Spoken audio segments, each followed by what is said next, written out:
Just wanted to make everybody aware of that.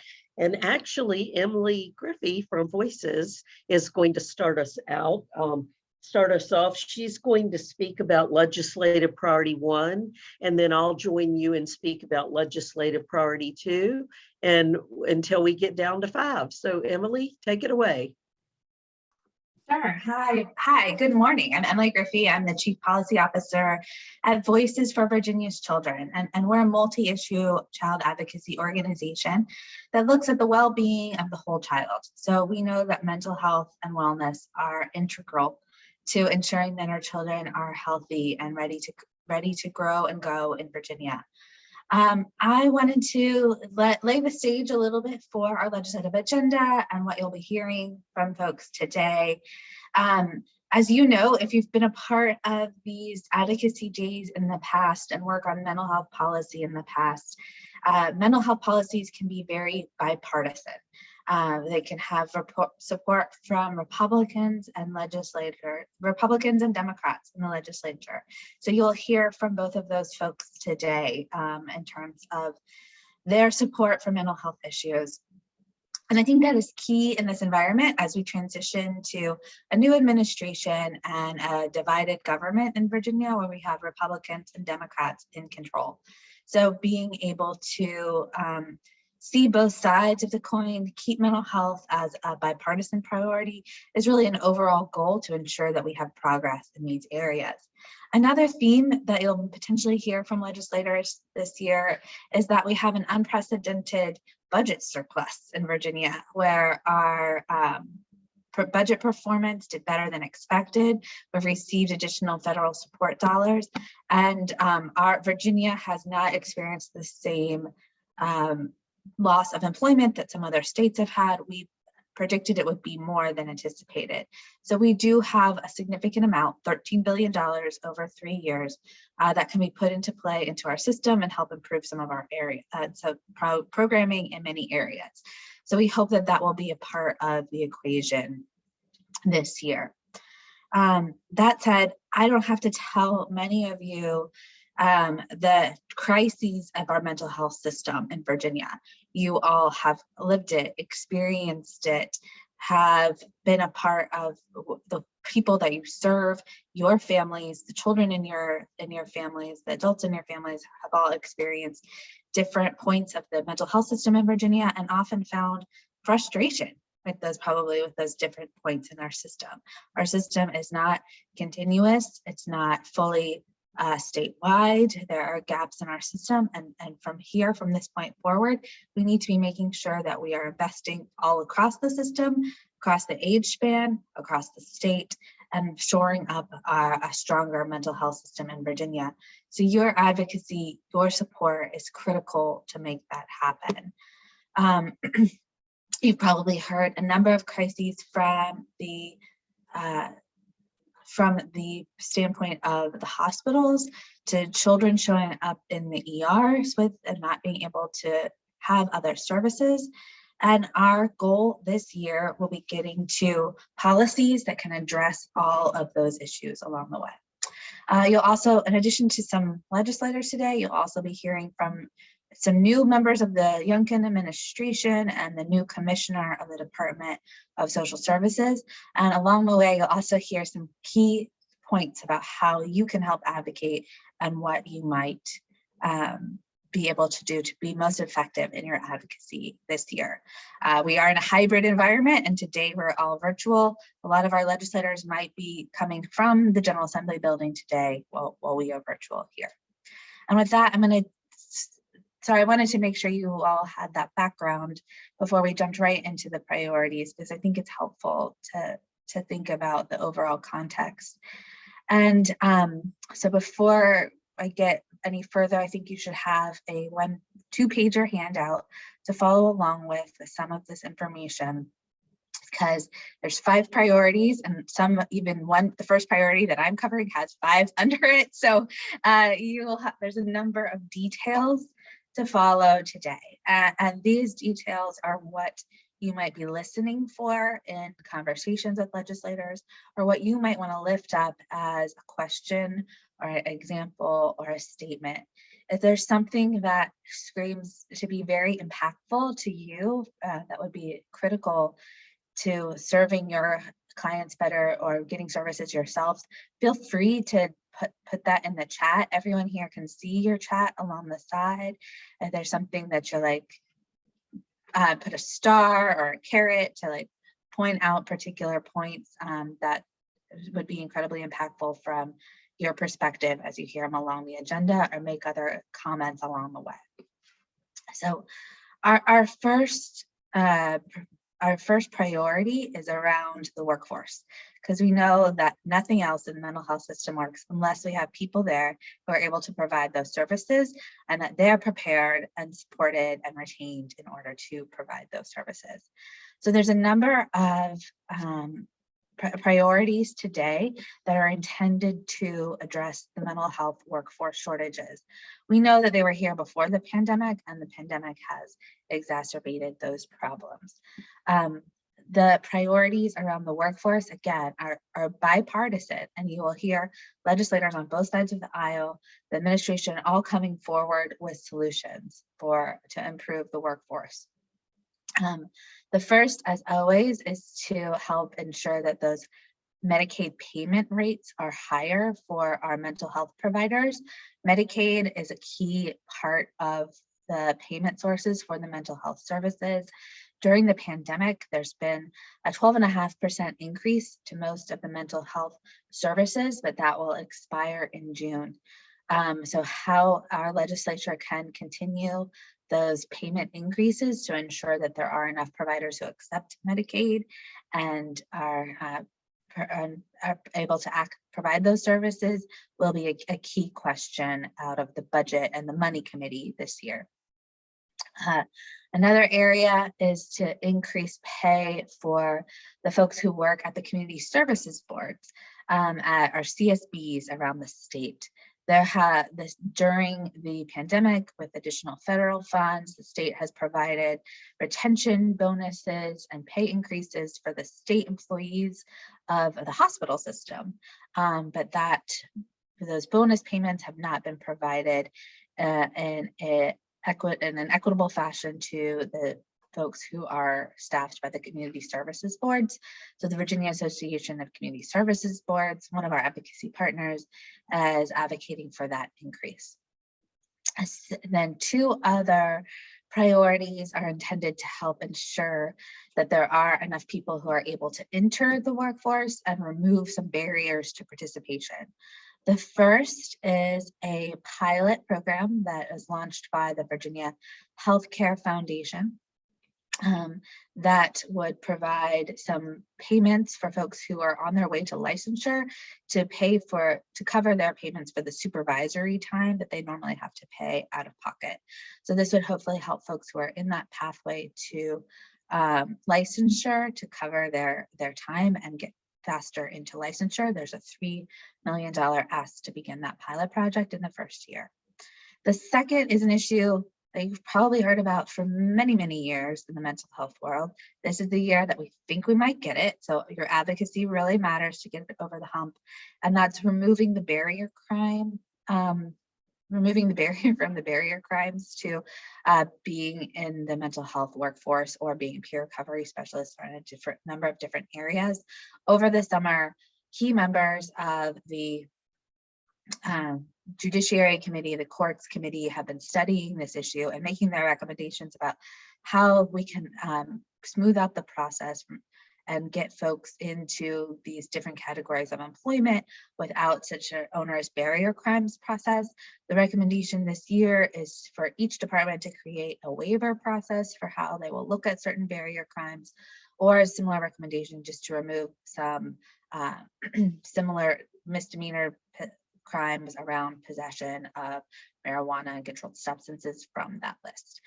So we think this is the year that the barrier crimes list will get addressed, that will either have a process through each department to create their own waiver process, or for it to be simplified in other ways. So look for that, because that is a key factor to making sure that we have more people who are able to serve these roles in the mental health field. So those are all policies you'll probably hear some of our legislative speakers or other panelists talk about today. And I think Kathy is going to tackle the supportive housing policies next. Thank you, Emily. Yes, permanent supportive housing has been lacking for years in the state of Virginia, and it is priority 2 on our list of legislative priorities that you received in your packet. The health and housing strategy for Virginians with serious mental illness report to the General Assembly that was submitted by the Department of Housing and Community Development back in January 2021 showed permanent supportive housing is a high need in Virginia. It's been included as both the General Assembly and Governor Northam, the prior governor, recognized the benefits of permanent supportive housing. As you can see on the list of priorities here, there's evidence that permanent supportive housing shows major improvements in health outcomes as well as major cost savings for state hospitals. Evaluations show that 86% of individuals served in permanent supportive housing remain stably housed. So this recognition is extremely important and is part of Virginia's Medicaid expansion. The General Assembly, again, acknowledged the important role that permanent supportive housing can play for Virginians with disabilities, including serious mental illness. And so back in supportive housing has a long history, and I could go through the timeline. We don't have time to do that this morning, but I do want to mention just a couple of things. Back in November 2018, Governor Northam did issue Executive Order number 25, recognizing Virginians' unmet housing needs and highlighting the need for permanent supportive housing as one of his top 3 priorities. At the request of the Needs Commission, that an assessment was done of the number of units that are needed in the state of Virginia, and that study showed that we need 5,000 units. Now, what I would like for you to keep in mind here is that out of that 5,000 units, that estimate is mainly for people who are in extreme crisis as long-term homelessness, with long-term homelessness or institutionalization, or they frequently use emergency services or go through the criminal justice system. So that 5,000 is very much a low number. So when you think about permanent supportive housing, please keep in mind that 5,000 is the minimum to address the people with the needs that I just mentioned. One thing that we did do, one thing that we did do is during the pandemic, you notice we were in a number of special sessions, or a number of special sessions were held by the legislature. Governor Northam did announce a $2.5 million amount for emergency funding to shelter Virginia's homeless individuals or homeless population during the pandemic. And we've done a few other things to address the permanent supportive housing needs. However, as you can see from the number that I gave you, 5,000, and the limited number of people that it's going to serve, we still have a large number of other people with serious mental illness or other disabilities in need of permanent supportive housing. So right now, the governor's budget would fund an additional 1,200 desperately needed permanent supportive housing units over the next 2 years. That includes $42.8 million for the first year and $50.6 million the second year. Currently, permanent supportive housing is funded at $34 million. Stable housing and support services are one of the greatest barriers to discharge for individuals in state psychiatric facilities. And we know that when they go on the extraordinary barriers list, that's somewhat inhumane to them because they're ready to be discharged. They do not want to be in that hospital any longer than they have to, but they're put on this list and they're kept there because housing is not available to them. So that's one problem. Another problem is that those beds are desperately needed by new patients needing mental health care. And they're not available because we can't discharge people on the extraordinary barriers list who are taking up a bed without the services. So we ask today that in your advocacy work, and we ask all legislators attending today to please support the proposed budget for 42.8 million for permanent supportive housing in year one and 50.6 million for permanent supportive housing in year two. Thank you. And I'm going to turn it over to Heather, and Heather will be discussing supporting the budget increases to fund STEP VA. Thank you, Kathy, and thank you, Emily. I'm actually going to pause and hand it over to Senator Favola. Thank you so much for being able to join us. I know your time is very tight today, so we'll take a break and let you go ahead. Oh, thank you so much, Heather. And I apologize, Kathy. Oh, no, we're glad you could attend. Let me do just a very, very mini introduction to save time. I'm not going to get into detail. Senator Favola's record is excellent, and she is very supportive of the mental health community. And so please go on her website and check out her record. But a couple of things that I would like to mention before she starts is Senator Favola is patroning Senate Bill 49, the critically missing adult definition legislation. Thank you very much for that. And she's also chair of the Committee on Rehabilitation and Social Services. There is so much more to say. Again, due to time, I'm not going to get into her extensive resume, but please check out Senator Favola's website when you get a moment. Thank you. We're glad you're here.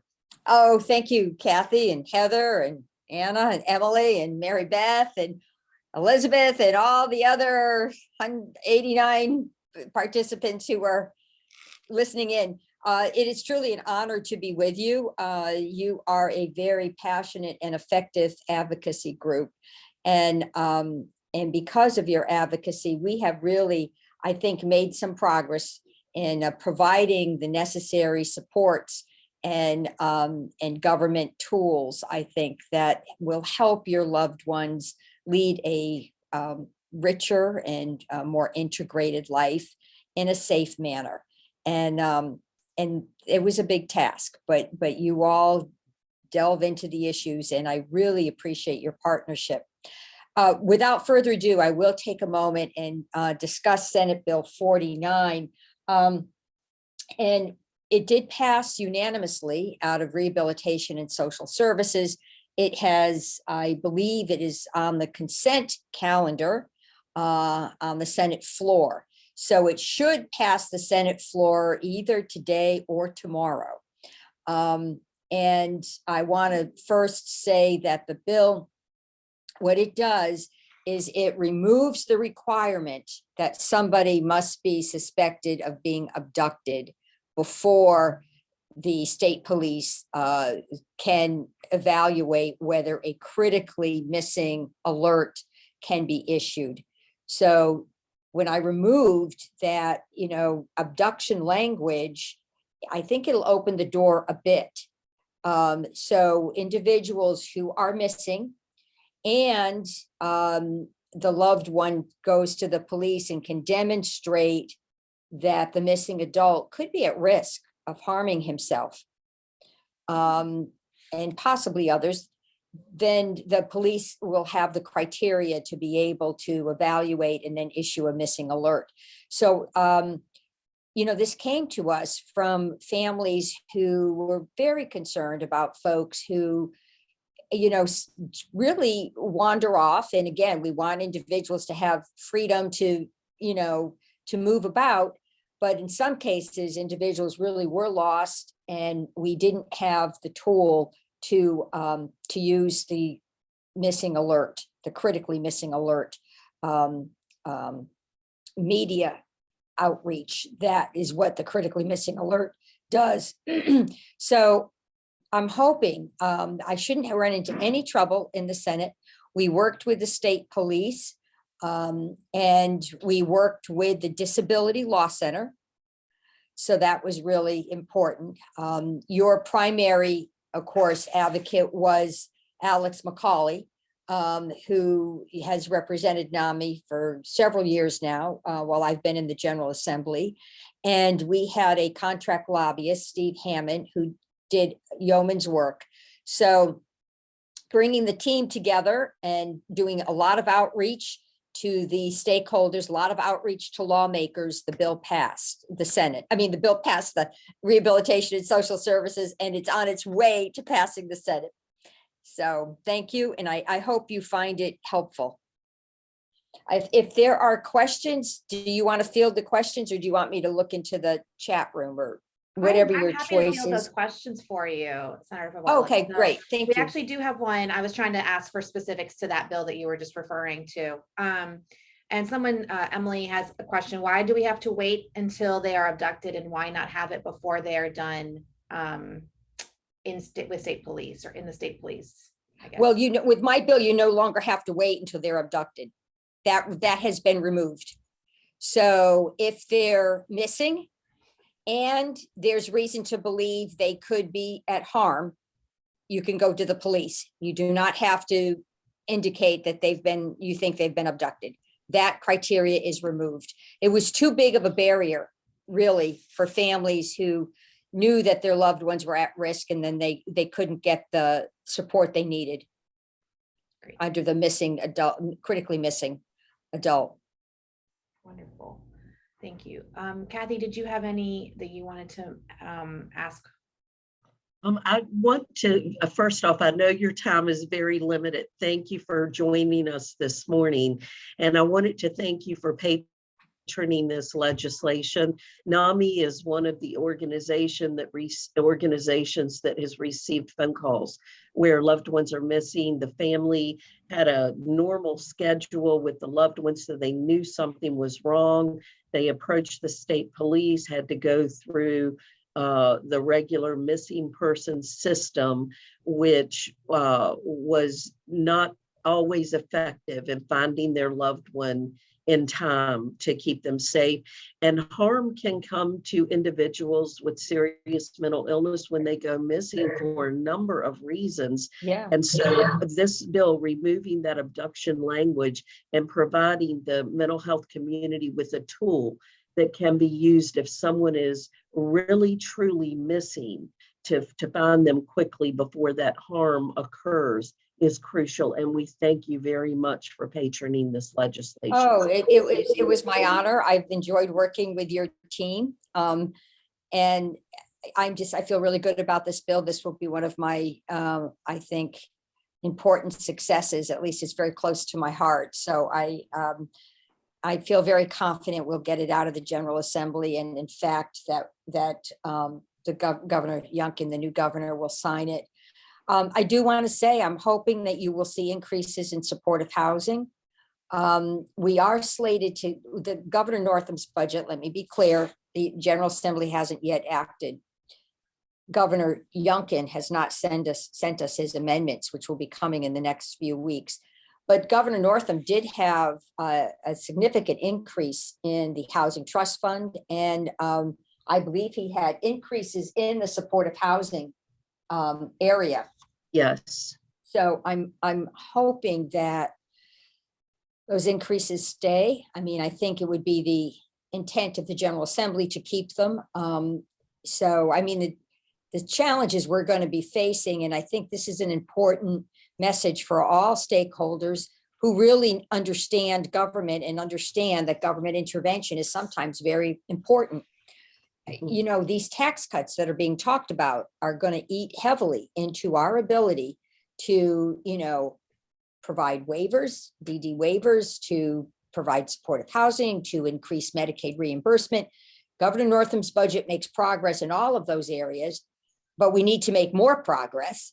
And having tax cuts is going to eliminate ongoing money, which we could use for these very important needs. So, you know, if we're going to do a tax cut, I'd like to see it focused maybe on the earned income tax credit, which is targeted to low income households and families. But, cutting all the taxes that have been talked about, the increase in the gasoline tax, doubling the standard deduction on the state income tax. I think we all want to remove the grocery tax, which we could probably afford to do. But beyond that, I think we need to stop and use this surplus for what a colleague, a former Republican colleague of mine used to say, to pay the bills that you still owe. So, please don't fall into the trap that somehow we can give you everything you want and you won't have to pay for it. I know Right. I'm preaching to the choir, but I No, just, yeah. Well, fortunately, we know, I mean, mental health has had so many needs for so long. It's been Yeah. underfunded. Services have been cut and reduced and minimized. So we as a group, as a coalition here today, have come up with 5 crucial legislative priorities that we feel like really, really need to pass this year. And so I will send you a copy of the 5 that we reduced it down to. And I'm certainly glad that we can count on you for support of permanent supportive housing as well as other things. I mean, you've been a absolutely. champion for mental health, and we truly do thank you. But I will send you our condensed list of our 5 top legislative priorities so that you will have those, because I know it's crucial to see Yeah. what we're showing the needs are and why we show those needs when you are voting and working on the budget. Yeah, I think that's important. And in fact, my last comment on this topic, although I could speak all morning, I think you and many other groups need to form a coalition where you have, the message is fund needed services, or, or pay back, or honor past bills, or something like that. That sort of is a different narrative than the tax cutting narrative, because we're going to need a voice that is large and coordinated, because this will be a very powerful message to counter, so many people, probably Governor Youngkin in particular, I think believes that folks really do, want these tax cuts. And at the end of the day, the average household is not going to see that much in benefit from a tax cut, but you're going to see a lack of progress in lots of other areas. So, Mhm. Yes, and we, of course, are communicating with his office as well. And so, hopefully we've identified over the past several years, we fine-tuned what the needs are that need to be met. And we're trying to put a significant dent in that to help the most vulnerable of Virginia citizens. And so, yes, this coalition does work strongly together when we do advocacy work. So hopefully we will see progress. And I certainly feel comfortable in knowing that you are in support of mental health. And again, we appreciate your support very much. oh, you're welcome. You're welcome. We'll also try to increase the pipeline for more behavioral health therapists. And I know if we had more community-based services, your loved ones would get the care they needed sooner, and they would get Yes. ongoing care, and they wouldn't end up going to our emergency rooms. And we are trying to fix that part of the spectrum as well, where we've got more community-based services. Again, this takes money. Yes, So it does. Yeah. And before I you mean, do, it gets back to having the resources and being willing to commit them to something as important as this. I have heard some inclinations that behavioral health may be a welcome topic for the Youngkin administration. So just make sure they have the money to do what they need to do. So they don't yes. cut back on the taxes too much. Because I think we could come to agreement on some of the supports that your group might need. Yes, and Emily was speaking before you joined us about the need for behavioral health workforce in Virginia. That's crucial to everything, whether it be housing, step VA, crisis stabilization units. We have to have the workforce to staff these services throughout Yeah. the Commonwealth. And Yeah. so providing incentives and funding to cover the workforce is crucial. And we know that there's been some work done there with the workforce in the behavioral health hospitals. But when the individuals leave the state hospitals, they turn to the community services boards and community resources for services.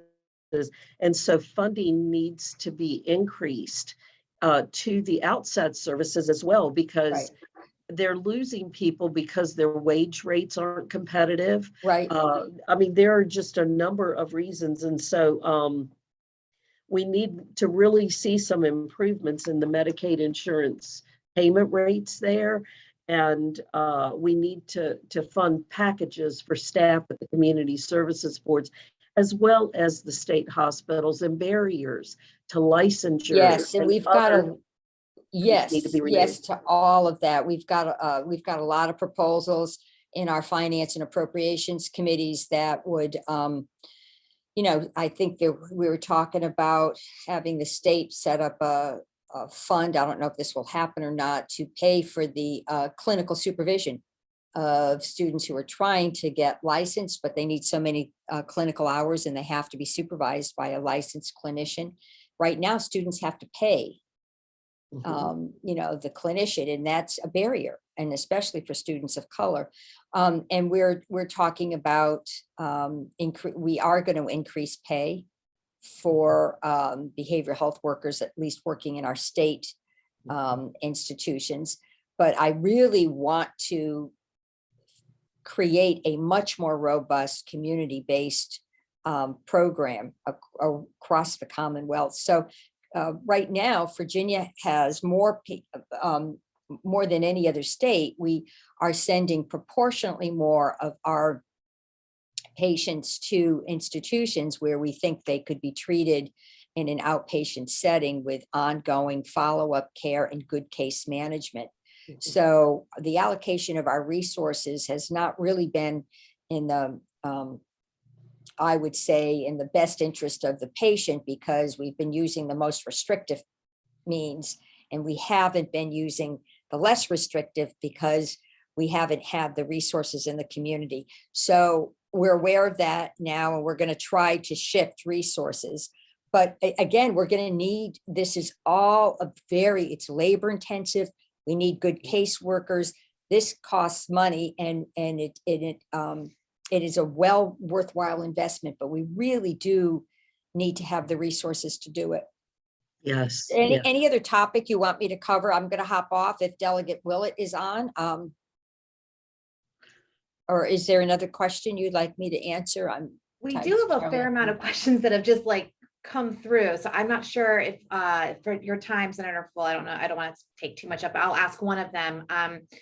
Because of the staffing shortages due to COVID and pay disparity, the CSBs can no longer offer same-day access. How is this being addressed? I thought same-day access was mandated. Yeah, same-day access. I think we said within 24 hours. That is a goal. We have to get enough funding to make it happen. You're talking about the STEP Virginia program. And in some areas of the state in Northern Virginia, we're pretty close to that same day access. Other parts of the state, we are not. So this reinforces my point that if we don't have a strong community-based network of providers, it'll be very difficult to offer the same day service. So it's a very complicated question right now, and especially with the shortage of providers. So we have a lot of work to do. There are a lot of streams that are flowing into this holding pond that we have to probably make more robust, actually. I can take one more question. Is that Yes, I will, along the same lines, what we were just talking about, what Medicaid rate for peer support are you contemplating? Conservatively paying a full-time peer a living wage is 15 an hour plus benefits requires a rate of a bit over 40 an hour to not lose money. So making a 15% temporary increase is a drop in the bucket. I don't know what the Budget and Finance Committee will actually end up going with. I expect there will be an increase. I don't know the size of the increase, but at least there's some acknowledgement that it's a problem and we have to solve it. So I don't have a specific answer right now. I'd like to see enough of an increase to really, put a high value on these jobs so we can get more people who accept them and are willing to take the training to be good at it and then are willing to stick with it. And I believe that that is related to the salary increase or the wage increase. So we get the cause and effect. I just don't know what the amount will be that we end up with. Oh, and my wonderful colleague, Delegate Willett, is on a Zoom call. I can see he'll fill in whatever I couldn't answer. Delegate Willett will I'm sure have a better response. Oh, that. Great. Thank you so much, I'm going Senator. to scoot and let Delegate Willett spend some time with you, but thank you so very, very much. And I wish you the best. And I think if I just hit my leave screen, I'll be off, right? Good luck, Yes. Delegate Willett. You're in Thank very you. good hands. Thanks, You're in Senator. very good hands. Thank you Welcome, all. Delegate Willett. All right. I'm not sure who is supposed to. Um, There- I'll there's jump Kathy. in. I'll jump in here. Good morning, Delegate Willett. Good morning, Colleen. We are happy to have you with us today. For time's sake, I'm not going to do a big introduction. So if you want to talk a little bit about the awesome committees you serve on, please do. I did want to mention that you're patron of the of House Bill 388, the State Facilities Video Visitation Bill, and also House Bill 403, the Mental Health Coordinator position in the Department of Veterans Services. And so if you'd like to speak on those and maybe some of the committees that you serve on, that would be wonderful. That's great, Kathy. Thank you, and it's wonderful to be with everyone here. So give a wave to all our participants there. So I'm talking about committees. I'll jump right to most important committee, which is health, welfare, and institutions. And I think everyone knows I did formally chair the behavioral health subcommittee there. They've restructured that. I'm no longer chair, and that may sound like, oh, they're not prioritizing behavioral health, but I'll tell you, this is bipartisan. There is bipartisan concern. There's bipartisan support to deal with these behavioral health issues. So that part gives me confidence that, yeah, we're going to continue to make this a priority and get things done. Now, the degree to which we address those, there certainly could be some differences there. But trust me, I'm 100% with you on these issues, and I'm going to do everything I can to continue to champion them. I think people know my background. I'm in my third year here in the legislature. I had a three-pronged platform. One of those prongs was behavioral health and trying to do more there. What I found, and I hope you're hearing this from other delegates, other senators, is that it's a universal issue. There's not a single member of this body, there's not a single member of the public who's not affected in some way by behavioral health issues. So chatting with some folks yesterday saying I think we've got the awareness part down, that folks are aware of the issue. Now it's a question to do something about it. And I think we certainly started making progress on that the last couple of years from a legislative standpoint, and particularly from a budgetary standpoint. And so I hope we can do more. You mentioned, a couple of my bills, veterans. Oh my gosh. I mean, if there's any, it's hard to pick one group that's been the most impacted by mental health issues before and now during and COVID, and veterans are right at the top of the pile. There's a bill I have to create, essentially mental health services coordinator within Veteran Services, just because there's so many needs there. And this will help, help the veterans, but help them by putting more of a spotlight on the issues and the avenues for them, that the assistance options that are out there. Because a lot of times, it's just information, and sometimes people just don't know where to go, and they think they're at a dead end, when actually there are solutions available to them, particularly as a veterans, where because of their service, we owe a debt to them, and that includes providing mental health services to cover them. A couple other things I'll mention. Some of these are on the budget side, some of these things are on the legislative side. I'm working with Delegate Terry Austin on a bill. It really was just going to be a budget amendment to get more folks on the health workforce highway. And again, this is not an immediate solution to our needs, and particularly the behavioral health area, where we need hundreds, if not thousands, of more people at all levels providing the services. But what this initiative would do is start early, talking about high school students and getting them interested in and in pursuing these careers. And it can be, from nurse and counselor levels all the way up to full-blown doctors and those types of professionals. But it's to get them in there early and to stick with it, and to go through our programs and become providers. So again, that's not going to solve our problems today, but it's a longer-term play to help with health workforce. And then other budget items, we've made progress on school counselors, and we need more counselors. I was pleased to see we're improving the ratio, and of course what's happening as kids come back to school, they've been back in school, we see how many issues are there. Just so many children affected, and in a lot of cases the best chance for them getting help is through school, because they just don't have resources otherwise. And what happened prior to these increases, it was just sort of luck of the draw whether you as a student in need were actually going to be able to see someone in a school, and we're trying to make that more likely that they're going to get some frontline help.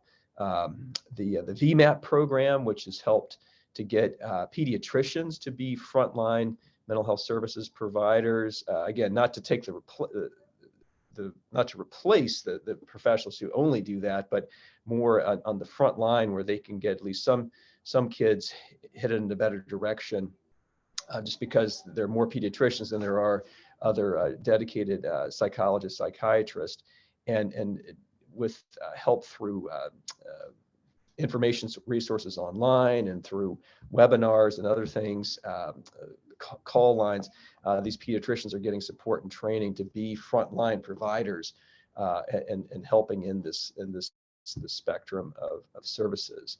Another budget item I'm supporting is to get, this is helping the private providers with a competitive grant program of $10 million, just for more innovation in this space.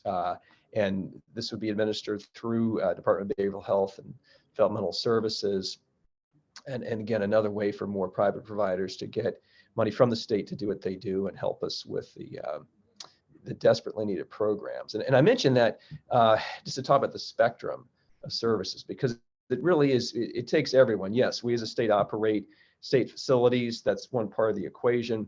But very much so, the community service boards, and then the private providers, and the nonprofit community are all part of the spectrum of services there. And we need everybody. I really tried to make that point last session, and I'm going to continue to wave that flag this session, that it's not one or the other. We need everybody at the table. And I think, and when we talk about the reimbursement rates, it's a critical part of that spectrum, that we must have those folks with us. It's not going to work just one or the other. We have to have the whole spectrum. So I hope that will carry the day. And I'll go back to some comments I was making, that when I was chairing the Behavioral Health Subcommittee, I was there because I was a Democrat. We were in leadership, but there was very little that we didn't agree on in that subcommittee, or the full HWI committee for that matter, in the behavioral health area. It was, absolutely a shared interest. Everyone had personal stories that had affected them there. And so I think that gives me optimism that going forward, we're going to continue to make progress, because again, this is affecting everyone's family, everyone's constituents. We all need to be focused on that. Last thing I'll say, and I certainly can answer any questions. It's doing the outreach you're doing, Zooms like this, face-to-face meetings when it makes sense. Testimony, I think hopefully everyone knows that when we do start hearing these bills, we the legislators will be in person, but as experts, as constituents, you can participate virtually. And that's the height, which I think is actually maybe a positive outcome of COVID, is that we've got this hybrid option now. I was just in the ag committee, and we had 2, 3, 4 speakers there from all over the state, and it was great. They jumped on the big screen there with us. We got our questions answered, and they were able to go back to doing what they do. I certainly encourage folks, if they're comfortable being here in person, that's great. But we've got the convenience of the online testimony as well. And we need you. You are the, I am not the expert here. You are the experts, and we need your support. We need your voices. We need your stories. We need your numbers. So I encourage you, as these bills come up, the budget amendments come up, to please join us. Thank you so much, Mary Beth. How are we looking for questions? We have a few that have come in. One is saying, I'm grateful for your support and encouragement. I'm not sure if this is a question, but I just want to state this. I trust that you'll be alert to the efforts to reverse the changes made in the past couple of years to stop criminalizing kids with disorderly conduct, requiring principals, etc. The move to put SROs in all secondary schools. I'm encouraged to see a couple of bills that recognize that it is appropriate to charge kids and also adults with mental health with felony assault. So thanks, Rodney and Colleen, for your work for kids and families. Please discuss, this is another question, please discuss why family video visitation is critical in the state's 10 psych hospitals. Actually, I'm gonna pause on that one for a second and go to one specifically geared towards what you just talked about, Delegate Willett. I think the training for pediatricians as frontline mental health responders is a great idea. Please consider other types of employment. The Confess Project is a great program that started in Mississippi to train barbers and hairstylists in front lines to response to mental health, and noticing the signs of suicide specifically because of the stigma associated with mental health counseling among Black men. Wow. Emily, please send me some more information on that. That was not on my radar, but that's really, really intriguing. Really intriguing. Wonderful. All right. And I could comment on the what was the one I was coming back to? Oh, well, I'm just going with a couple of questions. I'm going back to one of the earlier ones on the criminalization of kids for disorderly conduct.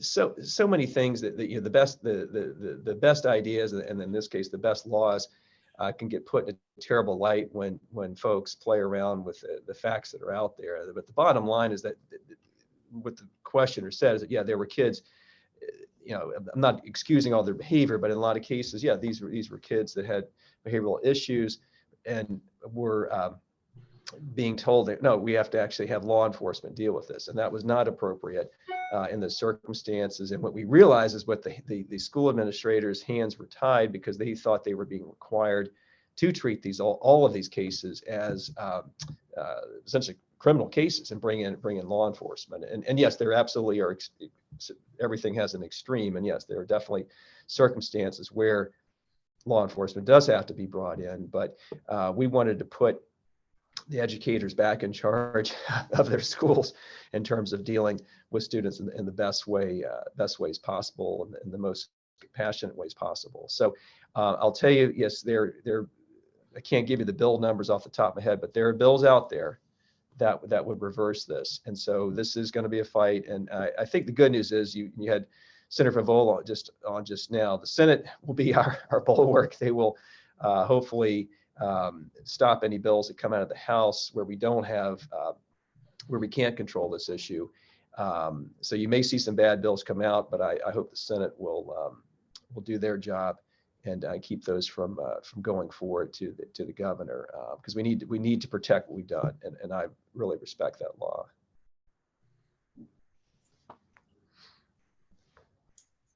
Wonderful. Sorry, they're just coming in so quickly. I'm just And I didn't even talk about Bill. So there's a question around the family video visitation. Yes, I thank meant to you. mention that bill. Yeah. So what this started. Well, it certainly happened before COVID, but during COVID, it became an acute need that so many families could not connect with loved ones because of COVID restrictions. I didn't have this happen with the family member in one of the state facilities, but in a private facility, my dad was hospitalized for many months, and the only way we could communicate, we couldn't go in there. The only way we could communicate with them was doing FaceTimes and Zooms and things like that. So the thought here, and particularly for thinking for their adolescents that are and the children that are in our Stanton facility, just in that case, as an example, enabling parents to communicate with their children, we thought it was a critical need. This is not the equipment and whatnot is really already in place for this. The only issue I've heard so far is just making sure there's enough staffing to get to take care of this. But I just really feel like with everything else going on, all the trauma these families are dealing with, shouldn't they be able to communicate with loved ones? And the technology is there. We've all used it. It's actually worked quite well. And so this is just encouraging the facilities, the state facilities, to continue doing that.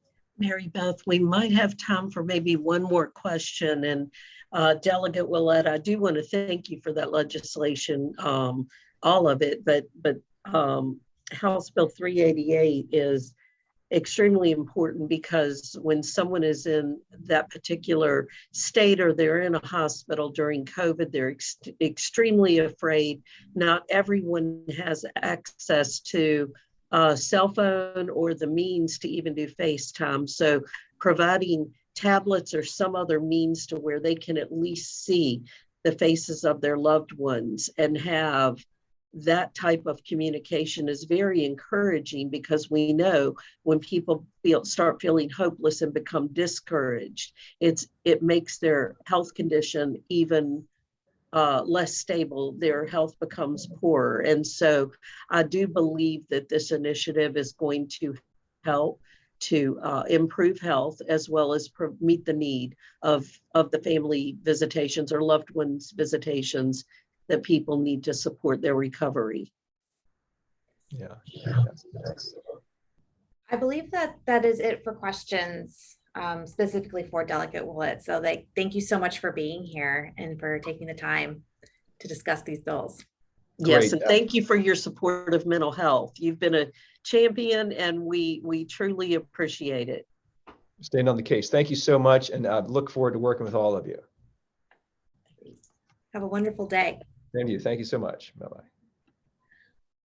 All right, I'm going to pass it over to Emily, because I believe Commissioner Smith has joined us this morning. So Emily, take it away. Sure. Well, I am delighted to introduce our newest commissioner of the Department of Behavioral Health and Developmental Services, Commissioner Nelson Smith. I think this is day 3 on the job, right? Joining us and a group of mental health advocates representing different aspects of the mental health system. I'm with Voices for Virginia's Children. We're here with Mental Health America, NAMI, Vocal, and others to raise the voices of those who are most directly impacted by the mental health system and the great folks who work at your agency. So we've been hearing from other legislators this morning about some priority issues, and wanted to give you the chance to introduce yourself, share anything more about your background, and any of your hopes for the department here in Virginia. Sure. Thank you for the intro. And thank you so much for giving me the opportunity to speak today. As you mentioned, it is my third day, and we've hit the ground running. And it definitely is, there's a lot of information to absorb very quickly, but I do want to make sure that we're getting started on the right foot, and that is absolutely important that we do that by meeting with you. I want you to know, first and foremost, we all know how hard you all work to make sure that our system, that we're serving our people and adding better services to the Commonwealth. We absolutely could not do it without you. I'm a huge fan. And I, personally support all of these individual organizations, my wife and I, truly, completely. But a little bit about my background. Well, you may know I came here. I was recently at Chippenham Hospital, where I was the chief administrative officer, overseeing Tucker Pavilion and looking and growing my scope within the healthcare sector. Before that, I was at Poplar Springs Hospital in the private area, also working closely with the state to make sure that we were providing access to all the people we serve. But really what shaped and formed me as a human was my experience in the military. I was in the military for 20 years. Most of that was serving with the Army Special Forces, also known as the Green Berets. And the significance, or why that's important, the why behind that is what I learned from that experience was how important teams are. What teams that are highly organized and highly trained, more importantly, empowered. So that's really what my takeaway from all those years, and fundamentally leadership. That many of the best solutions are those that integrate a lot of perspectives, and that means working with other partners and collaboration across agencies and organizations and all of those things. I worked with different foreign governments and the like, but making sure that we're all navigating towards a common goal, and I believe firmly that we are. What I do know is that we have a lot of scrutiny on our behavioral health system, and we have a lot of challenges ahead of us. But what that means is we have a huge opportunity. We want to transform, we want to strengthen, and we want to expand access to our systems. I'm sure you're all aware of the issues that we face with COVID, the unprecedented rates of TDOs, the hospital admissions. I mean, there was something about Eastern State actually this morning. Actually, all of the hospitals. So it's important that we engage our public and private systems, everyone, so we can fight this fight and really provide relief to our workforce. So with that, one of the biggest priorities that we're going to focus on is going to be, first and foremost, our people. And as we all know, we can come up with all these grand ideas and quality measurements and, systems and performance measures, but it doesn't mean anything if the people don't feel value, right? And over my years, I just really, really kind of honed in on the fact that we can't do this without you, without the people in our workforce. Now we know that they're stretched thin, we can't maintain this. So I think that we need to focus on our workers and strategies around that. And I mean, everywhere. So we want to focus on attracting more workers and building a really strong pipeline for the future. The second thing is where I'm going to ask your partnership, engaging our community and making sure that everyone receives the least restrictive care. And that means we've got, you're the point of impact. And really we want to focus on our CSBs as well, not just our state hospitals. I'm not excluding the state hospitals, please understand. But the idea is that we want to make sure that the people we serve are getting that treatment in their communities. So that means we're all going to have to work together. And expanding the crisis services. and we have some ideas surrounding that, but of course everything is taking shape very quickly. And the last, I think, idea or theme is important, because I think with the context of how we all feel and with the system, and you hear in the news all the time about how we have a broken system and all these other things. So the third priority is going to be hope. Really simply, is to be hopeful to me means that you have to have been in a place where there is no hope. And we all understand sometimes how that feels. I personally can tell you, I mean, I think we've all been there. So I want to focus on like hope. We have an amazing workforce. The humans that we have, you are all out there every single day trying to do everything that we can to provide that best care. But when we see in the media and the paper all the time, and we hear constantly about our broken system, I think it's kind of hard to, feel valued or empowered when that's the message you hear. And hopefully you all agree with me. So I want to help change that, right? You all show up, whether it's snowing, rain, sleet, people take breaks. Well, we don't, you don't, our workers don't. We're there every minute. So we want to provide that and change that narrative, provide that hope. You're appreciated, you're empowered. So that means I'm going to be getting out and listening. I want to get out to your organizations. People are telling me that that's a pretty tall order, that we're going to get out, not just to the state hospitals, which I plan to do, but also community service boards and your organizations. I want to meet you face to face if you'll allow it. I do better I'm a people person. So I like being in a room with people, and I want to hear from you what's going on. I want to hear from the staff. There's a lot of experience out there. And one of the things I've challenged my team to do, what we're going to be doing is, I know it may sound funny, but we're going to make new mistakes. There's a lot of studies that we have that have been conducted year over year over year. So we're not going to do any more studies. We're not going to do any more committees to do all these things, right? We're going to take the information we have, and we are going to come up with a plan, and we're going to come up with key results, and we're going to hold each other accountable. But anyway, I look forward to getting out in the field and working with you all. I'm really, really, really incredibly honored to be part of this team. And I know there's a lot of pressures. Everyone that I've met so far is saying, ooh, yeah, that's a big job. Well, it is, but I'm not going to do this at all. It's going to be everyone else, all of you, everyone else. I need to hammer that home. It's not going to be me. It's going to be all these people that have been out there doing it every day. So I just want to say I'm very eager, and I look forward to helping transform the system. And yeah, thanks for having me.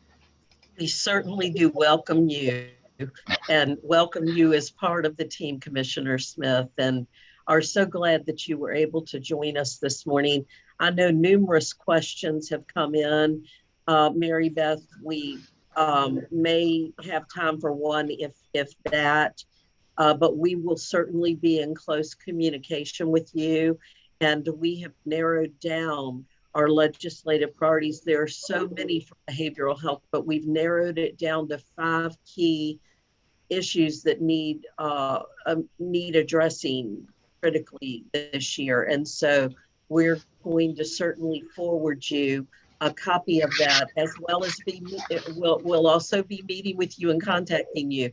But is there maybe one question, or do we need to press forward and get with Commissioner Smith later?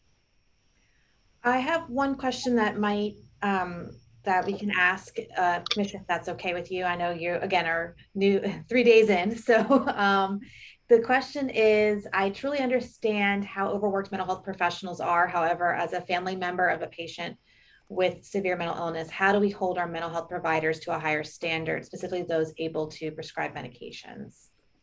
Yeah, that's a great question. I know that there has been discussion about this.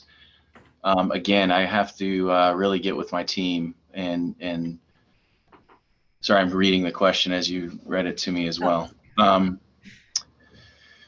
I really have to get out there and listen to what's going on.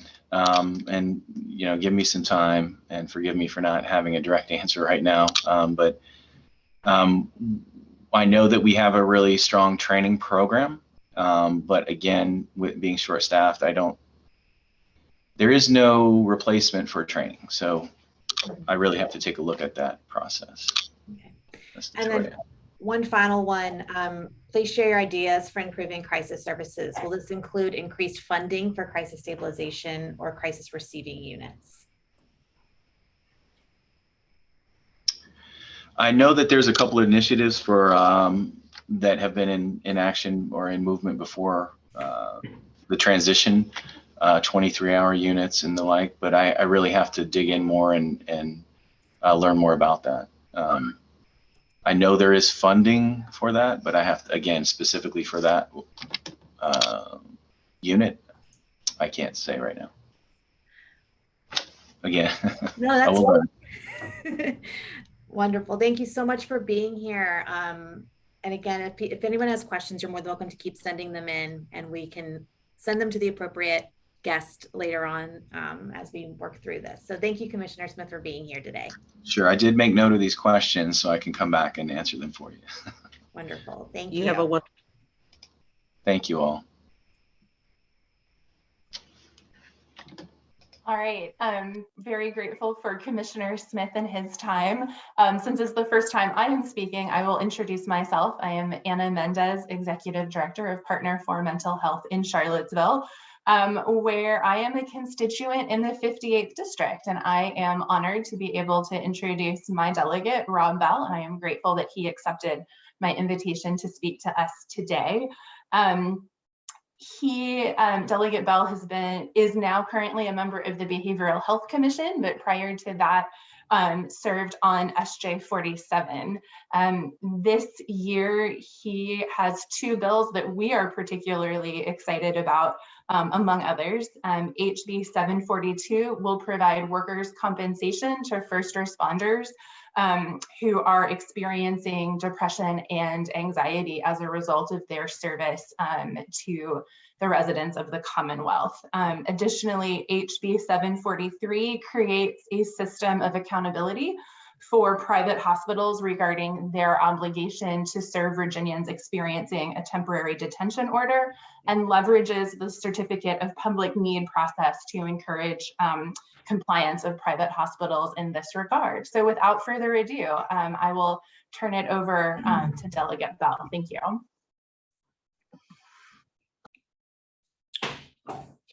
Well, good morning, everyone, and I appreciate your interest in this important issue. Ms. Mendez is right. We have been, some of us, involved in this for many years, and we see some issues that have gotten better, some that have been problems that remain so, and some that are comparatively new or elevated perhaps by COVID.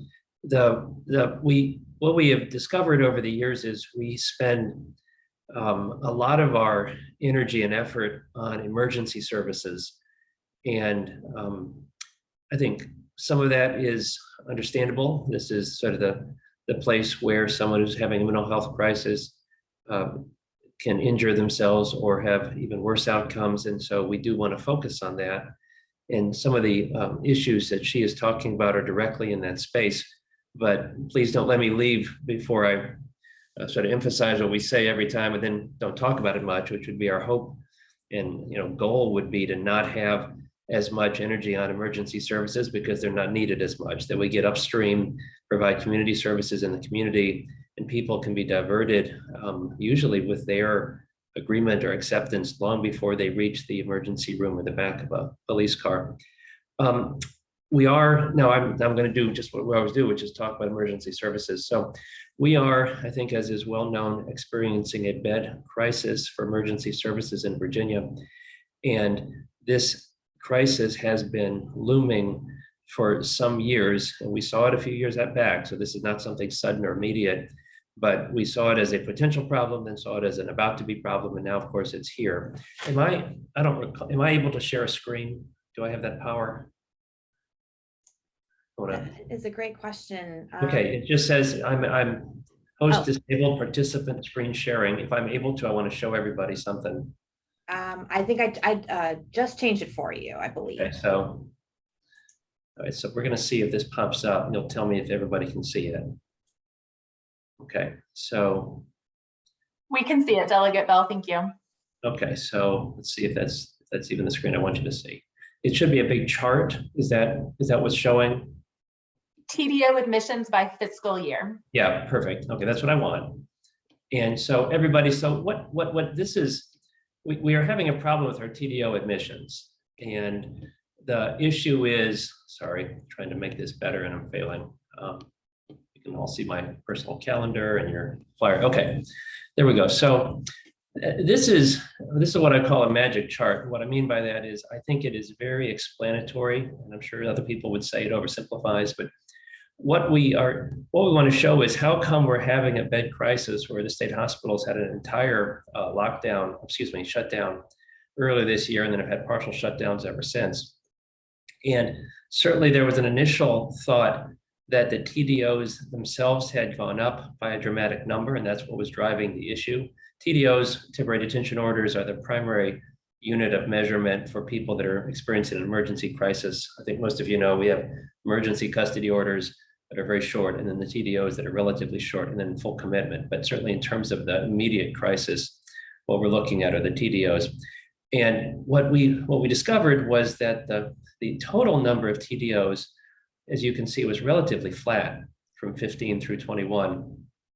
But what we saw steady and dramatic increases in were the number of state responsible TDOs. And that's that number at the bottom, which was 2,600 in 2015, and then basically rose steadily until it peaked in 2019 at 6,600. And the state hospitals are capable of taking pretty much everybody, but they're primarily intended for longer term stays and more complicated patients, and not for the short-term TDOs. In addition, they're not in the community. So one of our goals has been to try to figure out what's happening and how we can return to a system where most of the very short-term stays are managed at the much more local, much closer private hospitals. And any of you who have attended our meetings over the last couple of years have seen we've gone from curious to frustrated to whatever's past frustrated, very, very frustrated. So one of the bills this year would say that we give the hospitals essentially a monopoly power. It's called the Certificate of Public Need. And because they've advocated for that, saying we need that to provide services that otherwise don't pay for themselves. And what we're saying is that if you want to take that benefit of the Certificate of Public Need, one of the things you're going to have to do is not take more of these TDOs, but just take the number you used to be taking. And if we did that, it would substantially reduce the pressure on the state system, would stop these comments we're hearing about people being stuck in an emergency room for 3 or 4 days, handcuffed to a bed while they wait for a bed to open up at a state hospital. And again, we're not trying to say you got to do more. We're trying to say you have to do as many as you used to take. That's going to be a very controversial bill because the private hospitals will surely oppose it.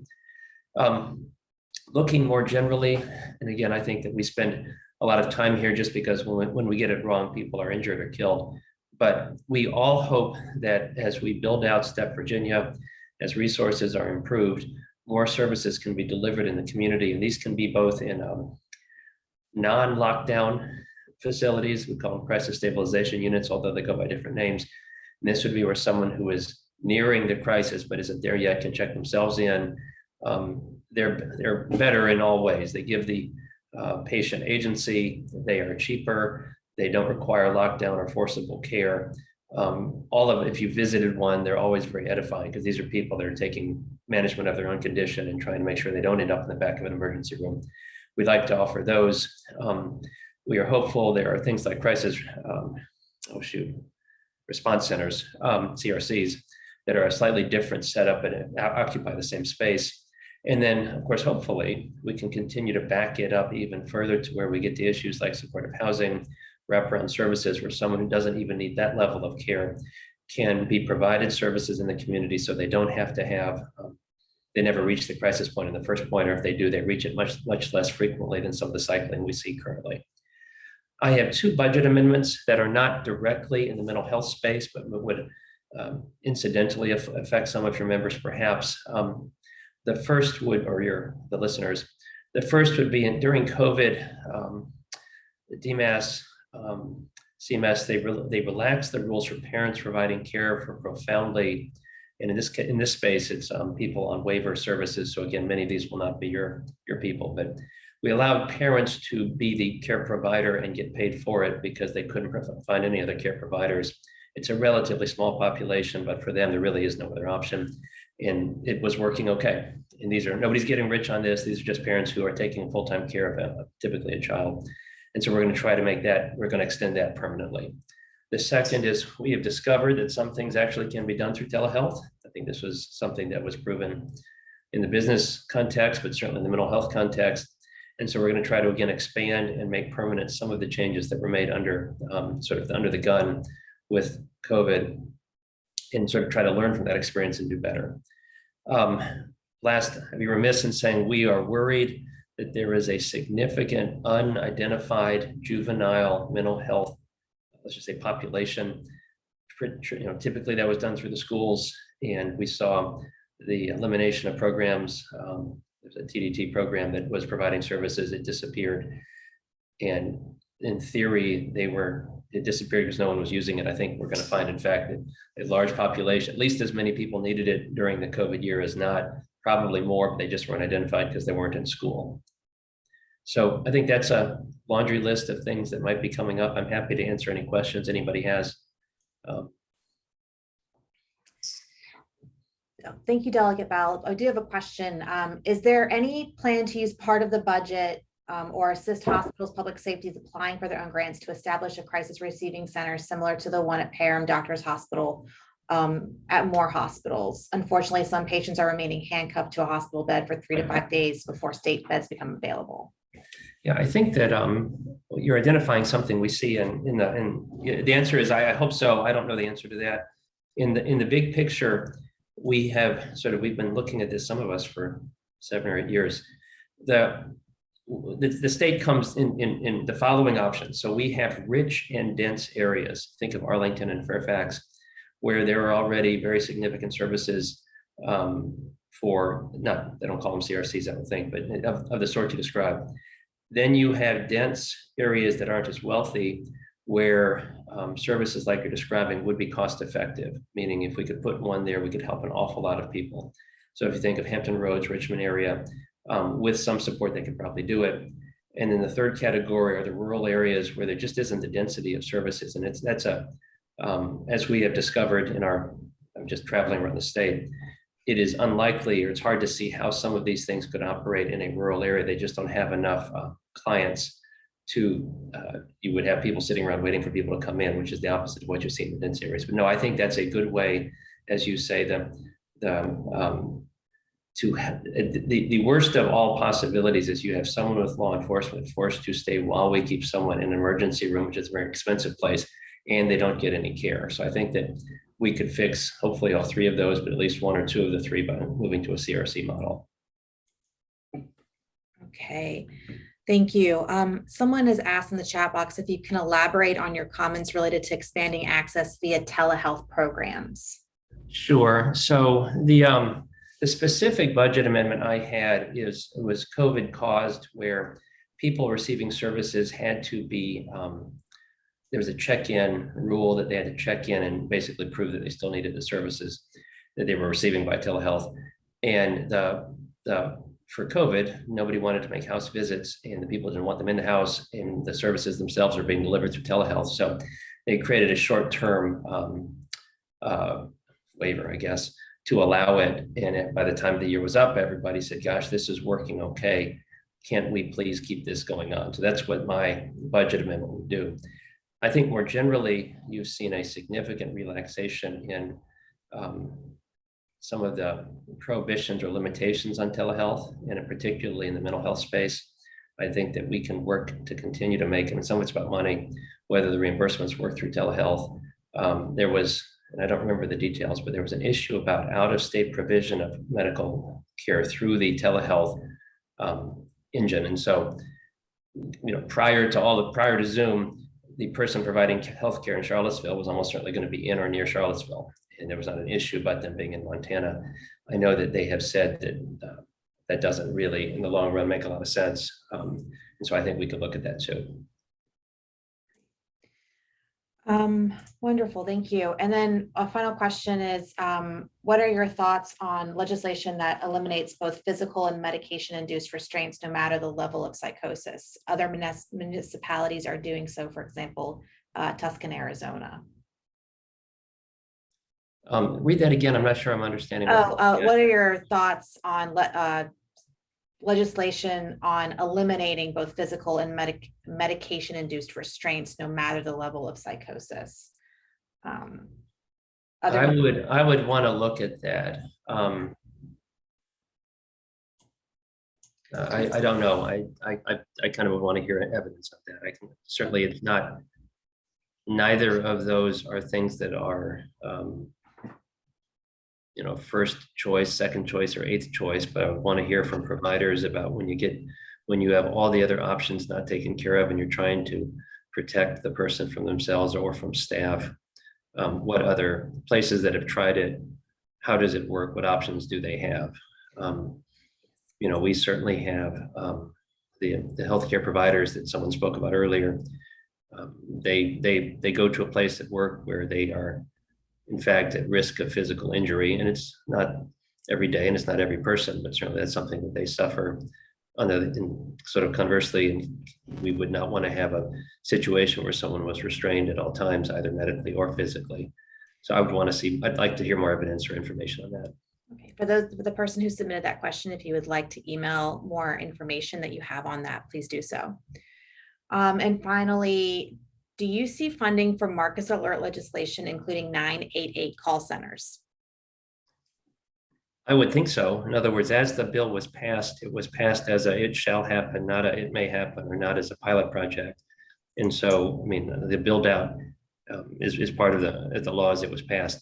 I do think we're going to continue to see issues like we talked about. There are places where having the on-call staff, given the number of calls, is easier just because of I keep saying density. All I mean is in high population areas, if you have the same number of calls, you will have more calls than you would have in a much more rural area to keep people on hand and ready to go. But yes, I would think that would be coming. Great, thank you. Anna, do you have any other questions for Delegate Bell? I do not have other questions, Delegate Bell. Thank you very much for giving us some of your time this morning. Thanks, everybody. Hope you have a great day. Bye-bye.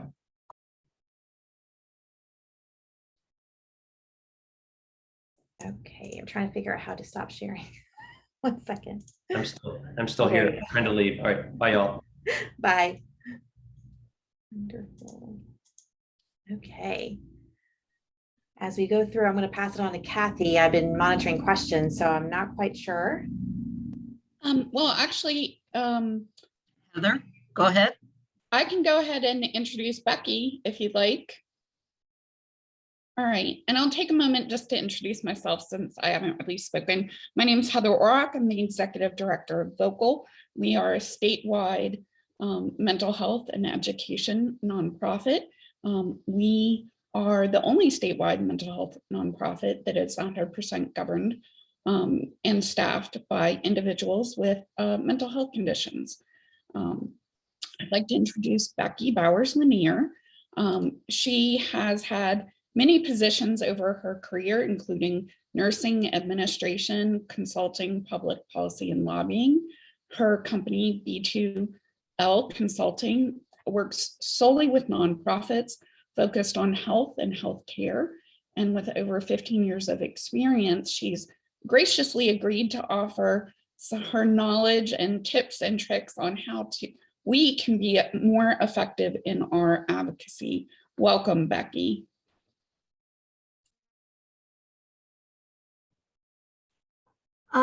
Thank you very much, Heather.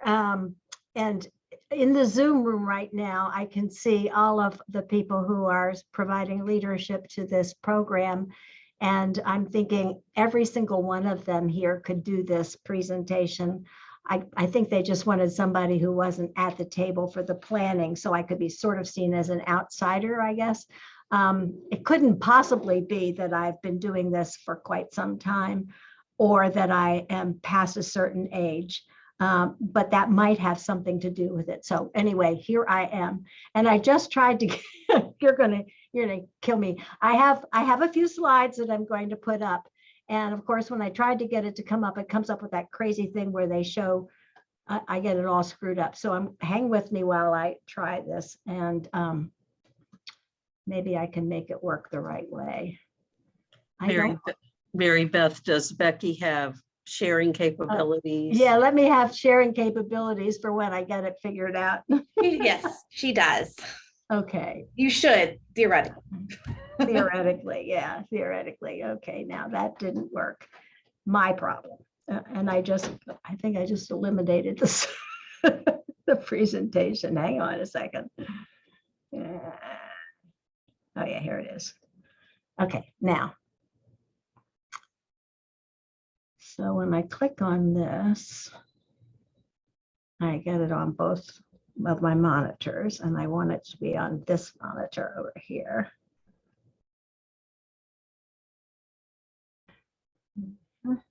Let me just mention while Becky is doing that the additional 3 legislative priorities will be discussed throughout the course of the day, with Advocacy Day, when legislators are able to join us based on active committee sessions and their schedules, we accommodate. So just to give everyone a heads up, we will be going over the other 3 legislative priorities on the list. Yeah, in other words, when Heather and I were talking about it last night, can you see my slides? I can't put it on slideshow because it shows that crazy thing where you get the preview and all of that. So if you can see it, we're going to keep it the way it is. Yeah, we can see it, Becky. Okay, good. Yeah, so Heather and I talked about it, and I said, look, I can flex. I've been working this job long enough to know that if a delegate shows up on the screen, I will stop what I'm doing and you can introduce the delegate and then I'll pick up later. So I have 5, thank you, Anna. I have 4 slides and I should be able to do that in 15 minutes. I wanted to start with the first one, which has to do with your own personal characteristics to being an effective lobbyist, grassroots lobbyist. And you can see number 1 is sense of humor.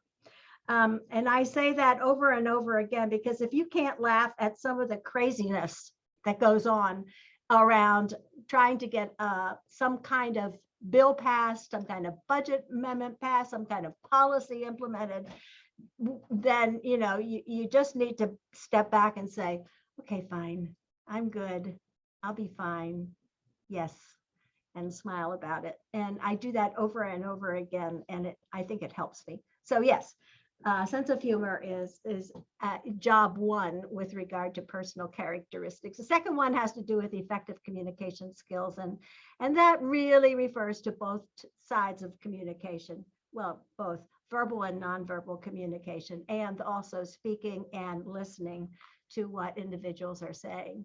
I want to give you a story that happens around effective communication skills, and that had nothing to do with mental health. This had to do with some social justice priorities. And I think there was one around the Second Amendment. Are you with me so far? And we were speaking with Todd Gilbert, who is now the Speaker of the House, but who represents a rural area of the state. There were about 5 or 6 of the grassroots lobbyists in the room. I was grassroots advocates. I was the lobbyist at the time.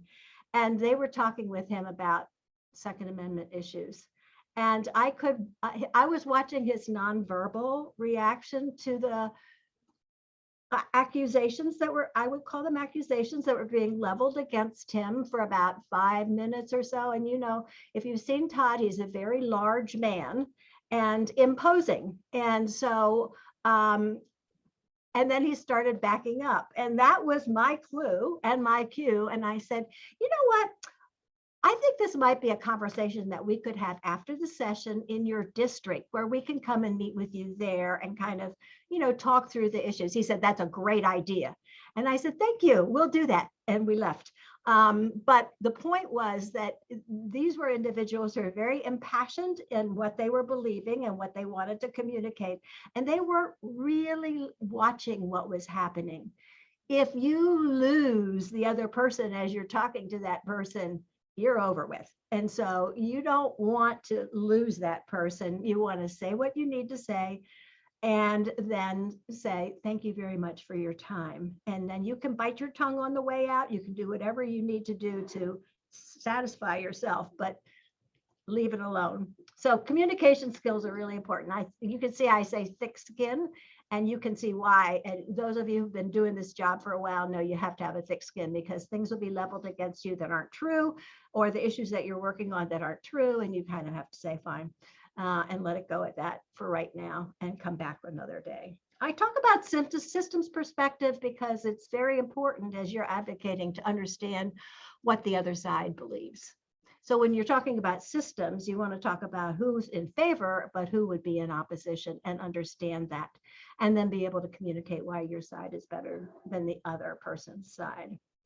Honesty, for us who are in lobbying, honesty takes on a different meaning because people think that lobbyists aren't very honest. But I have found if you are not honest and you don't tell what is the truth, you've lost a sense of trust with the person with whom you're interacting. So don't do that. And then good manners, which goes with the excellent communication skills in the top. I put this joke in this cartoon in there about willingness to compromise. And I know it's small enough, but the couple talking on the couch, she's saying to him, he's saying to her, you want a child, I want a dog. Why can't we compromise? Or can't we compromise? There's a problem there, but compromise sometimes involves thinking about multiple things and then trying to come to a consensus. So maybe the solution there was a cat. I have no idea. But knowing the limits of compromise are very important. So those are the things that I talk about with personal characteristics. The advocacy process itself, and these are sort of my tips, are the same regardless of what you're dealing with. And you can see what I put in bold as number 1, and that is developing a relationship with the power broker. There are 2 components to that. One is the relationship, and that is really the most important thing. If you want something done, you don't make cold calls. You do make cold calls because the first call you make is a cold call, but then after that, you develop the relationship. And I see Anna shaking her head. It is true.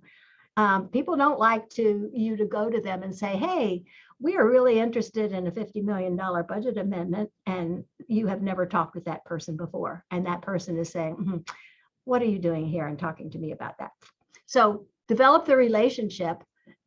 Relationship is key to what we do. And I've been feeling that all week as I've been at the General Assembly. When we couldn't talk with people in person last year, it was very, very stressful, very hard to do. It was just the most awful thing.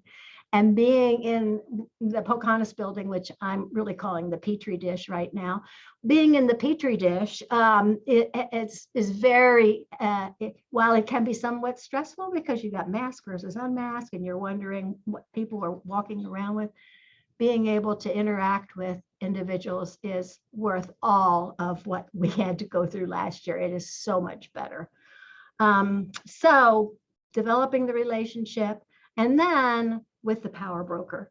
And you all, those of you who've been doing this for a while, know who the power brokers are.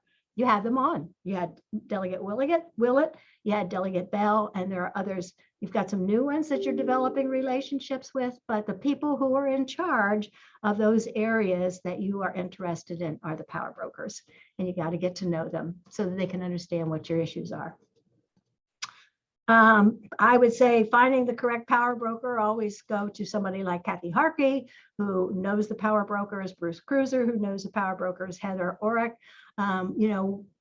Those of us who, and Emily Griffey, those of us who dabble in this space kind of figure out who the power brokers are, and they can help you with finding those people. Having the plan backed up by the facts are important. Stories are important. And many of you tell great stories, and I try to interject stories when I'm talking because I think it gives you a mental picture that individuals are trying to communicate. And people will say, but I want the data. Sometimes, well, yeah, okay, you need the data. That's fine.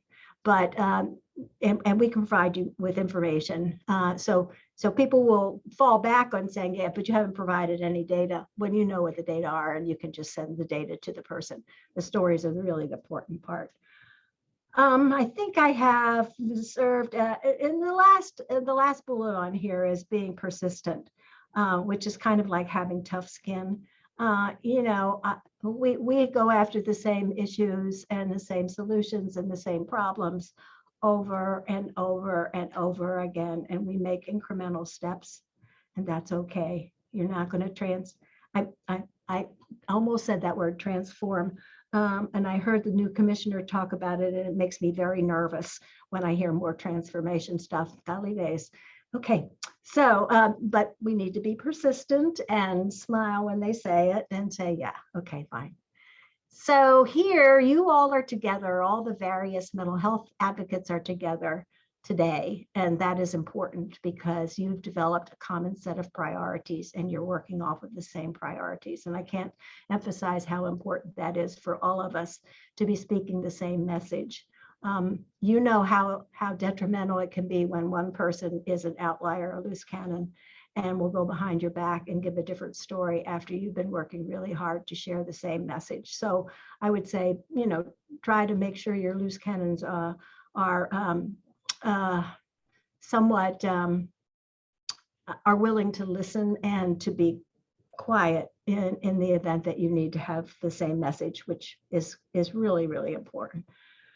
And these again are my tips for successful advocacy. I think my time is, I'm doing okay on time, right, Heather? Okay. Again, number one, interpersonal relationships. Can't emphasize enough. Develop the relationships. Nurture them over time. Do not just use them. We have a new delegate who's coming on, Delegate Sewell, fine. So it's really important, and I haven't met Delegate Sewell, so I'm looking forward to developing that relationship. Advocate with others as you can, keeping your message simple, and that's really, really important. And since there's a delegate on the Zoom, I won't say that the fact sheet should be at 3rd grade reading level at 14 font. You didn't hear me say that, Delegate Sewell, but it's true. You want to keep your message as simple as possible because people have so much to do, and so they have to read and digest information so quickly. So let's keep our message simple. And I've looked at our priorities page, and it's like 2 or 3 pages long. And so, might have wanted to make it a little bit shorter. Be professional, be friendly, be reliable, be on time. Thank the people you're working with, and then follow up. And those are my tips for successful advocacy. And I hope maybe you picked up one. If you didn't pick up one, pick up the one about relationships. Yes. Becky, thank you so much. Because we have delegates on, we'll kind of skip questions and we can follow up. But Becky, would you be able to email me Yes. those slides, and we'll get them to Mary Beth, and that way maybe we can get them out to the participants. You want me to send them? I'll send them to Kathy. Send them to me. Just send I'll them to send me. them to you, Heather. Okay. Yep, and I'll get them to the right Okay. person. Okay. And now I'm going to pass it off to Anna. Oh, I need to get out of my screen here. Thank you, Becky. Becky, thank you. Thank you very much for that. I am now honored to introduce a freshman delegate to the General Assembly, Delegate Sewell. I crashed a young voters meeting last week that I was watching on a different platform at the invitation of Senator McClellan, when I heard this freshman delegate talking so passionately about the need to remove law enforcement from behavioral health crises from the perspective of the person experiencing the crisis, which was really just a very refreshing perspective, because so many of the bills around this are being introduced at the bequest of law enforcement. So Delegate Sewell, like I said, she's a freshman delegate from the 51st District, which is all or most of Prince William County. And this year, one of her very first bills is HB 1037, which deals with ECO-TDO transportation and transfer of custody. She is also a really strong supporter of the crisis receiving centers that Delegate Bell mentioned briefly in his remarks. And so I know we're all kind of on a tight timeline and going off to caucuses. So without further ado, I'm going to hand it over to Delegate Sewell. Thank you so much. Well, I just want to take this time to thank you all for allowing me to join you today, and for Anna for just piping in and chiming in during that conversation that we were just hosting just a few days ago. As noted, my name is Brianna Sewell and I represent the 51st District. And while I'm a new delegate, I'm not new to many of these issues. And I've had the pleasure of working with so many on this call and so many in the community to just make the Commonwealth the best place for all of us. I truly do believe that the crisis receiving centers and the legislation that was recently passed is a great next step for all of us. And I'm doing everything in my power through my legislation to make sure that we can allow, for these crisis receiving centers actually to come online, but more importantly, eliminate any sort of exterior factors that are preventing people from buying into this model, or to try to recognize its shortcomings before we can even see it be implemented. And that is why I introduced House Bill 1037. In Northern Virginia, our particular district where we will have a crisis receiving center, they'll be based in Chantilly, but governed by Prince William County government. And therefore, there's already the idea and concept that the facility is located in one locality, and then the individuals who will be overseeing it are located in another. And the Northern Virginia CRC that is being proposed, it will service the most localities out of any of the CRCs that are planned across the Commonwealth. So my whole goal is to recognize that as many who reside in Northern Virginia, or sadly what we witnessed with that big I-95 winter storm mix, is the fact that when you travel from Richmond to Northern Virginia, that can take 90 minutes or that could take 36 hours. And recognize oftentimes transportation is a hindrance to our ability to tap into particular resources. So versus viewing that as a shortcoming, we are trying to find a way to provide an additional solution to provide that additional infrastructure and support to make sure that those individuals who are experiencing a mental health crisis and are in crisis receive the assistance and services that they need in a timely fashion, and that the transportation eliminating, yes, we would love to eliminate our Prince William County Police Department and any other police departments from this transition and transportation process to make sure that there are additional individuals who can help make sure that those individuals receive assistance and resources that they need in a very timely fashion. I'm happy to answer questions, but I do also want to note that when you guys I had the ability to hop on a little early, and I heard you all talking about lobbying tactics and strategies. And I will just add, I don't know if you guys had mentioned this before I hopped on, but something that is the most compelling to me, and the reason why I just shared the story of Prince William County and what's happening in Northern Virginia, is that personal story. That is what puts it all in perspective for us. So whether it's something that you believe that the delegate or state senator you'll be interacting with believes in or not, when you guys add that human component, it's really hard for someone not to listen. So yes, making sure that those talking points are readable, and sometimes at a third grade reading level is very helpful. But more importantly, I think that personal story and personal narrative and finding those opportunities for connection is something that's really important. So thank you again, you guys, for allowing me to be here with you. I'm so sorry that I have to cut my time short, but I'm happy to answer any questions before I go. Wonderful. I'm just reading through to see if anything has popped up.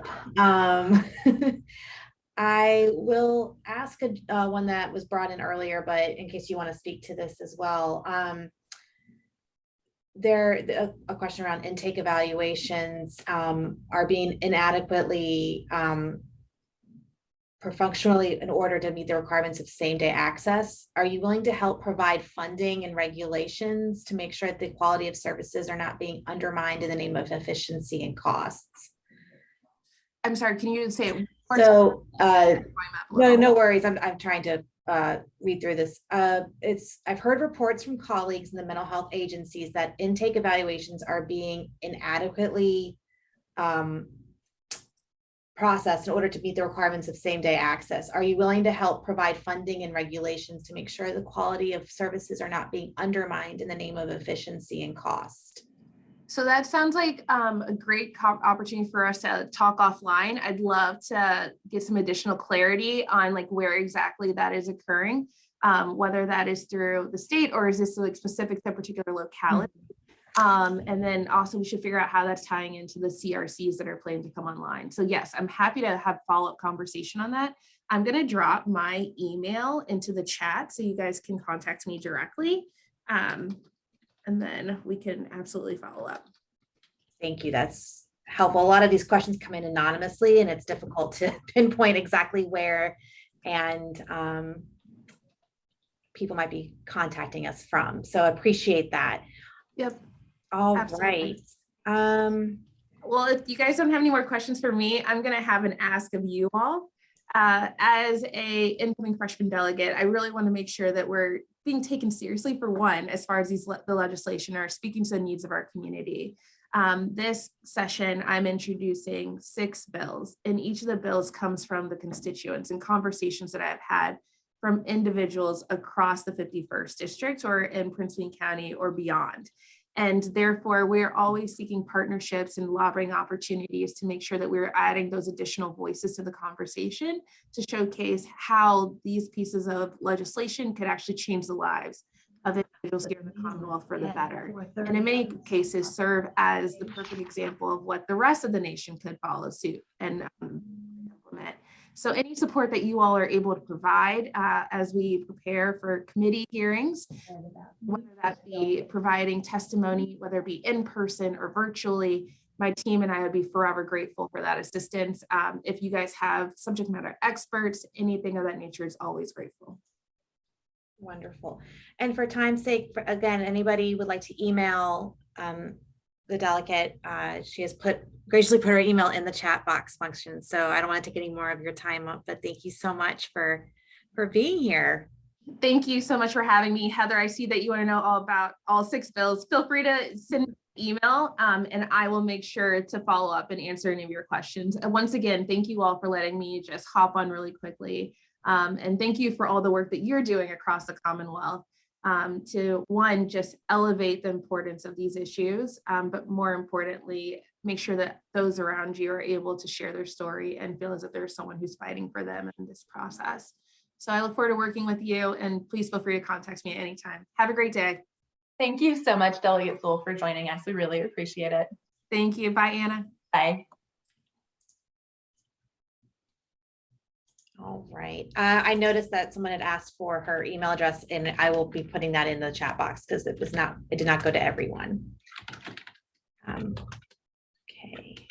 We have a few minutes before Tracy joins us with Senator Deed's office. So we were unable to complete the legislative priorities this morning. So Heather, would you like to go ahead and cover number 3 and then we'll stop and put those off again if need be, if Tracy jumps in?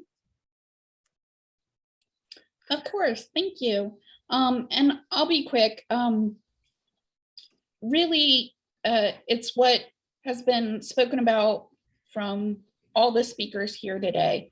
The need for strong community services. Otherwise, people will escalate into crisis and need hospitalization. So our third priority is support the proposed budget increases to fully fund STEP VA. For those of you who don't know, STEP VA is a multi-year plan to ensure consistent and proven prevention, crisis treatment, and recovery services in all of Virginia's CSBs or local behavioral health services. It's the safety net. And so the VA CSB, so the Virginia Association of Community Service Boards, has requested $9 million in ongoing general funds to fully fund the outpatient step of STEP VA and 25 million in ongoing general funds to fully fund case management and care coordination. Step VA also has crisis services, the crisis receiving centers and mobile crisis teams. And this way is a way for it to all work together to ensure that, one, people don't escalate into crisis, and when they do, to help ensure they don't need hospitalization. And then, as Kathy mentioned, as they're released from hospitals, they need the wraparound services to ensure that they don't relapse. Any questions? Also, I know Anna, although it's the last, I guess we'll wait till the last one to talk about the crisis services, but does anybody have any questions about funding Step VA?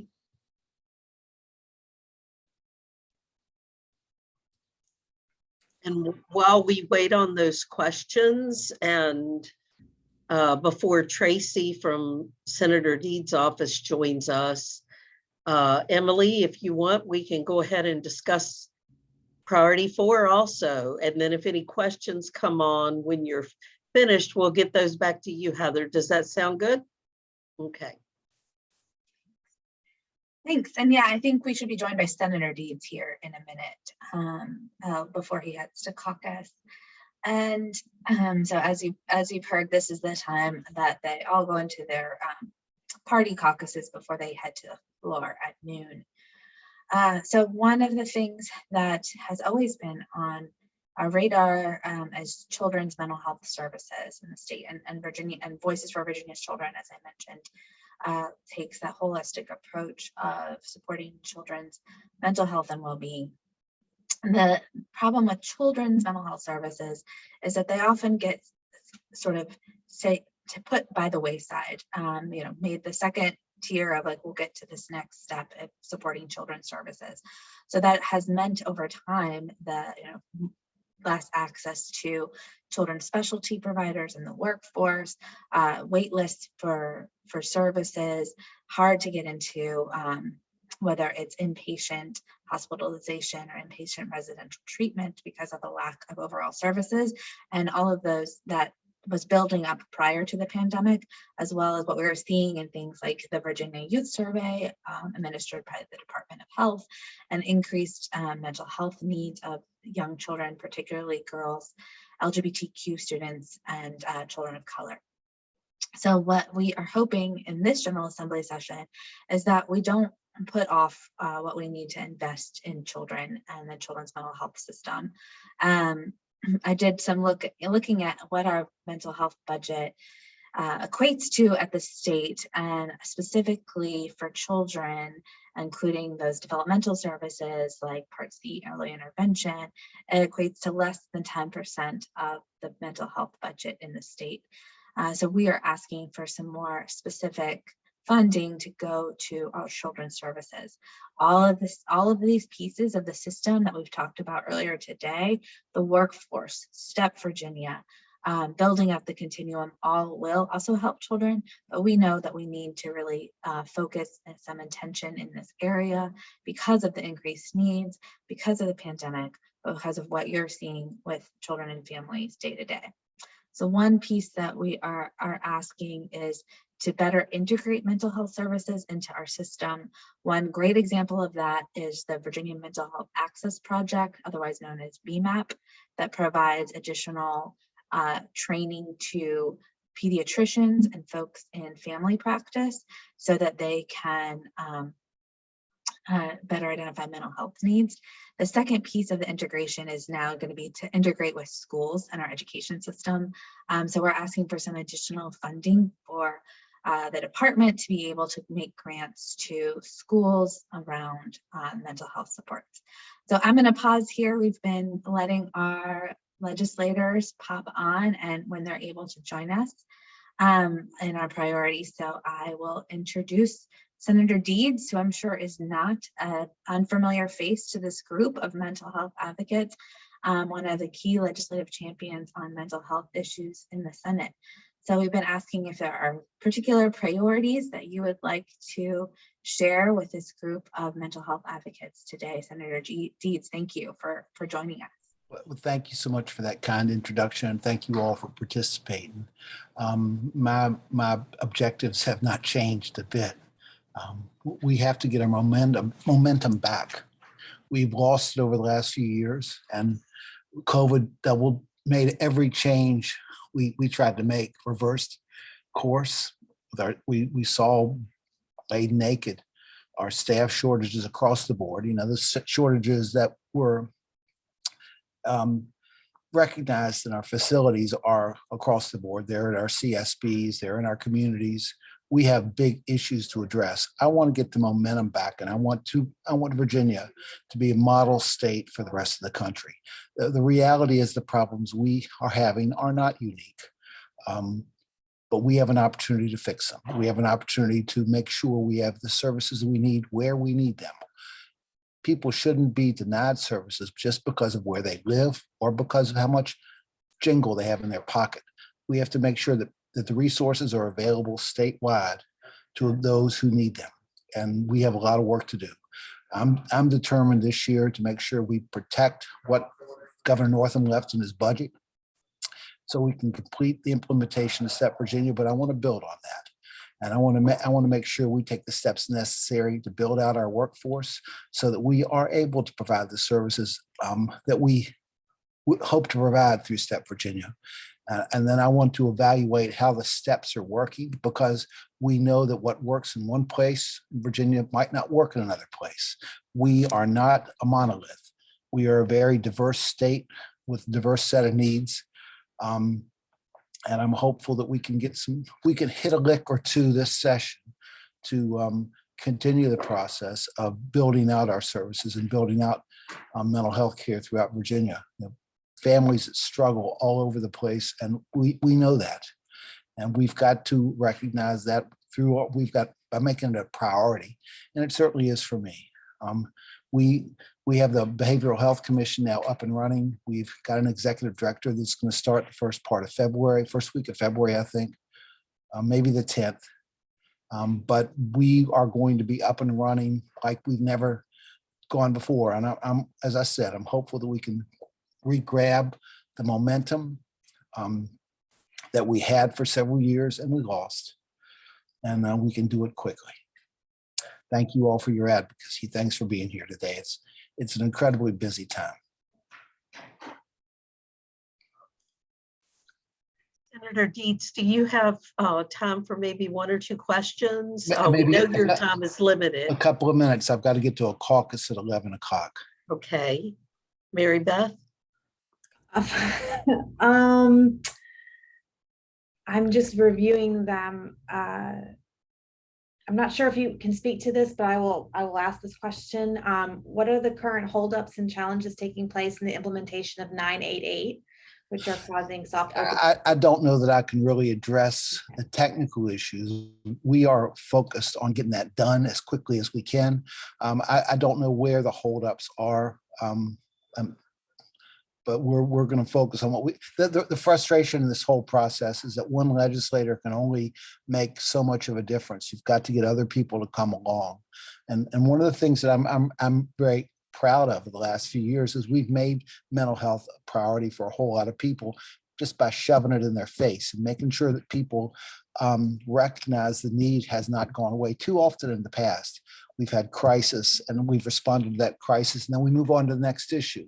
Well, what I've tried to do is make sure that we understand that there's a crisis in mental health somewhere in Virginia every single day. That just because you solve one family's problem does not mean you solve them all. And until we build a better system statewide, we can't rest. Thank you so much, Senator Deeds. I do want to make just a comment that someone has made. Thank you for patroning the amendments for CPRS and family support partner rates this year. So thank you from one of our constituents. Yep. Thank you. All right. At this point, I don't think we have any more questions specifically geared towards you. And I know you're busy, so we appreciate you jumping on and have a wonderful day. Thank you. See you. You too. All right, I'm gonna push it back to Emily. I know you're in the middle of talking about legislative priorities, unless we have another person who's jumped on to speak. Let me see. Steve Hammond and Alexander McCauley have joined us. So if you want, and I know that y'all are heavily involved in this session, so would you like to speak now, or would you like for us to continue? We have two more legislative priorities that we were discussing. Would you prefer to speak now, Alexander and Steve, or do you want us to go ahead and go over the last two priorities before we No, move on? I'm fine. I'm fine for you to stick with your schedule. I don't, Steve, what's your status? Yeah, you know, I'm fine to stick with the schedule as well. Okay, sounds good. Emily?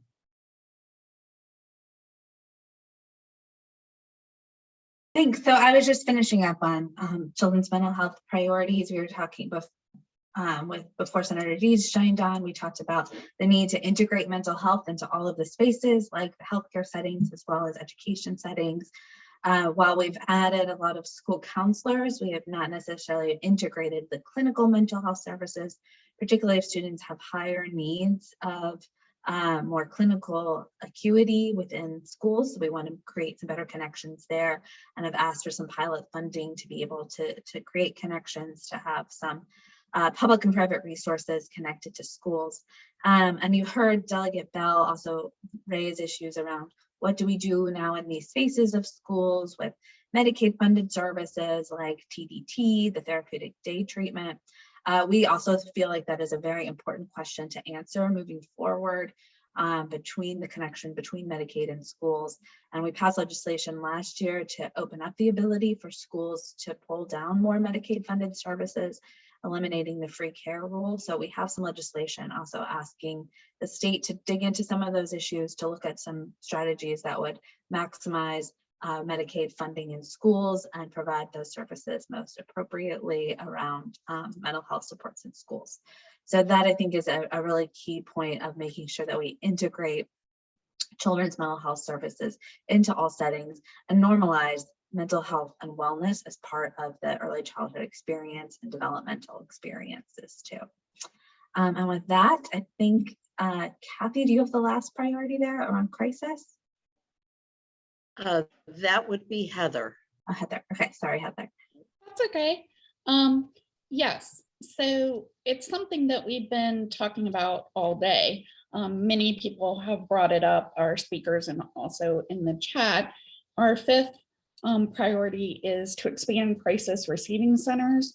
With the adaptation of the 988 call system and mobile crisis teams, Virginia needs more crisis receiving centers. Crisis receiving centers allow individuals to walk in for services or be brought in by law enforcement, either voluntarily or involuntarily. CSVs have three main components: urgent care, behavioral health services, 23-hour observation beds, 16-hour residential crisis stabilization units. And in addition, the new investments,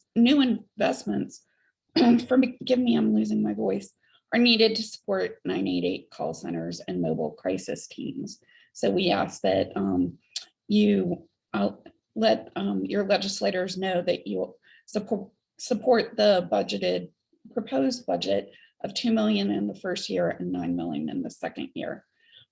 Really, the crisis centers and all those services around those, one, are in the best interest of those experiencing the crisis, provide the services they need in a compassionate manner, provide the best outcomes. It also has a ripple effect in addressing so many of the other issues that have gone along with our crisis, especially the issues of law enforcement spending hours and really days with custody of a patient while they await beds.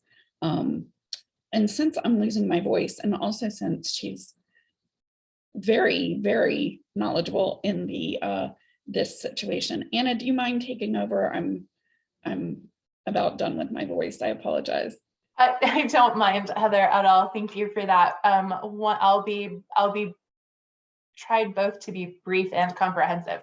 One of the questions in the Q&A, and my computer's being wonky, so I'm not going to try to bring it up. But essentially, the question was like, how can we address like what is going on with the emergency services issue of people coming into emergency departments and having to wait for really, really long periods of time. There's like some kind of, it's whether ECOs can be extended is legally dubious. We know that it is happening in Virginia, and the question is really like, what can we do about it? And I think this is a really good question, and like all questions, it's really important that we ground the conversation in data. So I did not know that Delegate Bell was going to have a slide with a chart on it, but it didn't surprise me, and I should have guessed that he would. And I think that that was a really important graphic because it really showed our number of TDOs in this state is going down. However, we continue to shift more and more responsibility for TDOs onto the state system. And we are doing this while at the same time, Virginia has the third highest number of inpatient hospital beds on a per capita basis among all of the 50 states. So, and I was really grateful that Delegate Bell gave an explanation around our certificate of public need and how important it is that we are leveraging that in any conversation that we are having about increasing hospital-based services. Because right now Virginia has created a perverse positive feedback cycle in which we have invested so heavily in our inpatient hospitalization that the appropriate level of community-based services are not being funded and they are not available for individuals. And the best way that we can address our emergency services crisis is to prevent emergencies in the first place. And other states have and are doing this. It will take political will. Senator Favola was on here earlier talking about the need for us to go to our electeds and say, don't cut our taxes if that means not supporting community-based services. Delegate Hudson, Delegate Watts are also big proponents of us reaching out and talking to our electeds to really make sure that these conversations are grounded in data and that people understand, our elected officials understand that we want investment in evidence-based, community-based services. One of a very promising evidence-based, community-based intervention that we at Partner for Mental Health are hoping can be brought online quickly are crisis receiving centers, which are, as Heather mentioned, are better for the individual. And I think, as Delegate Bell mentioned, are also less expensive for us as a Commonwealth. So there are a lot of different factors at play as we are trying to figure out how can we address the crisis in emergency services, and a multi-pronged approach that recognizes that if building more hospital beds was going to solve this problem, we probably would have already solved it, because on a per capita basis, it's only like South Dakota and Montana have more beds than we do, and they are not experiencing this crisis. So how can we hold our private hospitals accountable for not discriminating against individuals experiencing a TDO? And that's part of what Delegate Bell, and also in the Senate, Senator Deeds has the companion bill to the Certificate of Public Need bill that we spoke about. So that is really a big part of it. Advocating to get CRCs online across the state as quickly as possible is another big component of that. And making sure that we are adequately funding community-based services is really the third prong. Virginia is the 10th wealthiest state in the nation, but yet our community-based services are funded at only at the level of 39th. So I think all of this is important to be thinking about. And I guess kind of the takeaway that I hope people would hear is that while it's easy to think that if someone cannot quickly access a bed, it is because we don't have enough beds, the data is actually perhaps painting a picture that is more complicated and nuanced than that. So Heather, I hope I did that question. I hope I did that question justice. Thank you. Thank you for letting me give it a shot. Yes. Heather. And Anna. Yes, thank you, Heather and Anna. And glad to see you got your voice back, Heather. Mine's going out now. I think there is something going around. But I have the honor of introducing Alexander McCauley and Steve Hammond. Many of you already know Alexander. He has been a champion for mental health for years and works very closely with NAMI, and we are honored to have him. I was looking at his website or his law firms. Alexander is with the McCauley, Jamerson, and Sessa attorneys at law's firm, and I was looking at the website and noticing some of the acknowledgements that you've received, Alexander.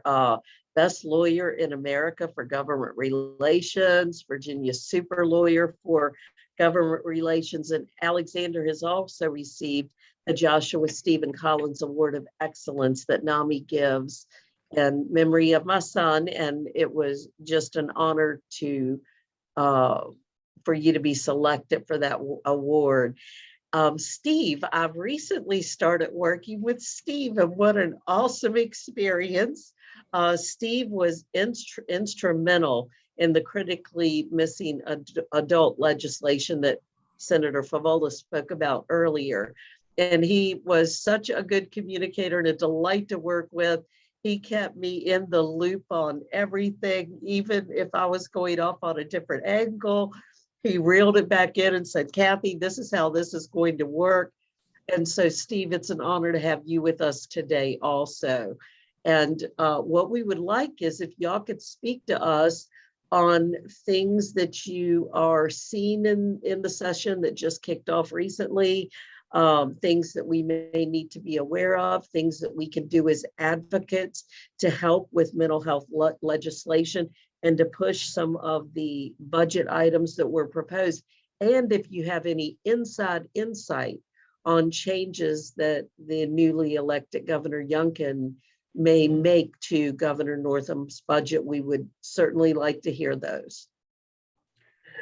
Great. We will be happy to do that, Kathy. And I'll apologize. Yes, I've got a little bit of a cough going on, so hopefully I can control that. But I wanted to talk a little bit more about Steve. He's a native of Henrico, born and bred Henrico man, and he worked for Lamont Bagby. He headed up the Legislative Black Caucus.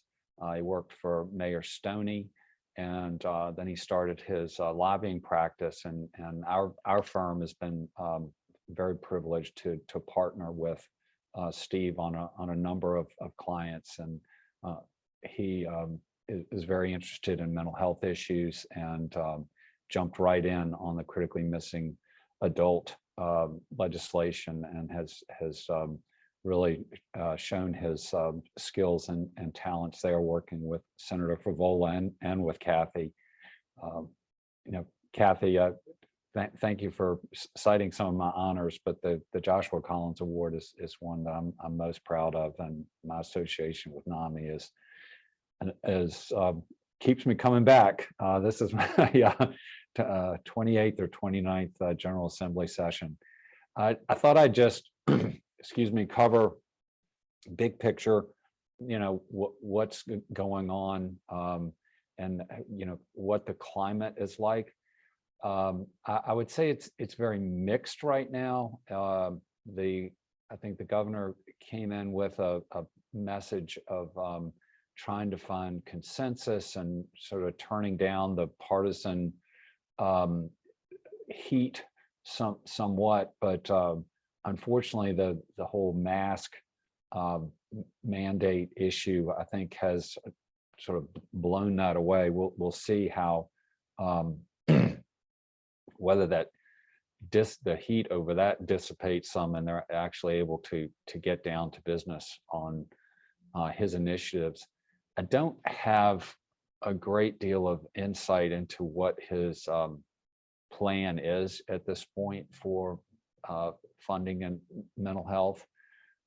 We certainly have some wonderful funding items in Governor Northam's outgoing budget that we want to defend, particularly with respect to permanent supportive housing.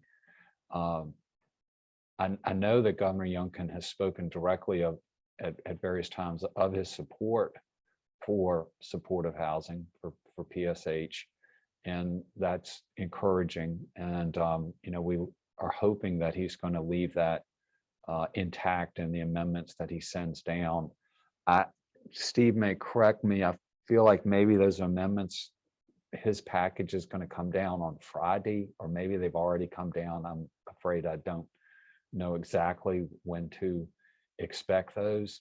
Yeah, I heard Friday or earlier as well. It was nothing definitive, but that's what I've been hearing as well.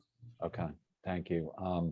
Steve as a former legislative assistant, and he also has the very important job of running the Thursday night caucus, which is the get together for all the legislative staff after hours each week. That he's a lot more plugged into what's going on than I am most of the time.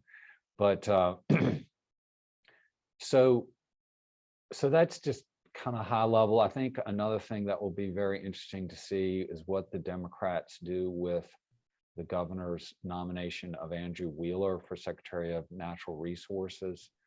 I think that if they do turn that nomination down, that could really sort of drive things into the ditch and lead to a lot of rancor.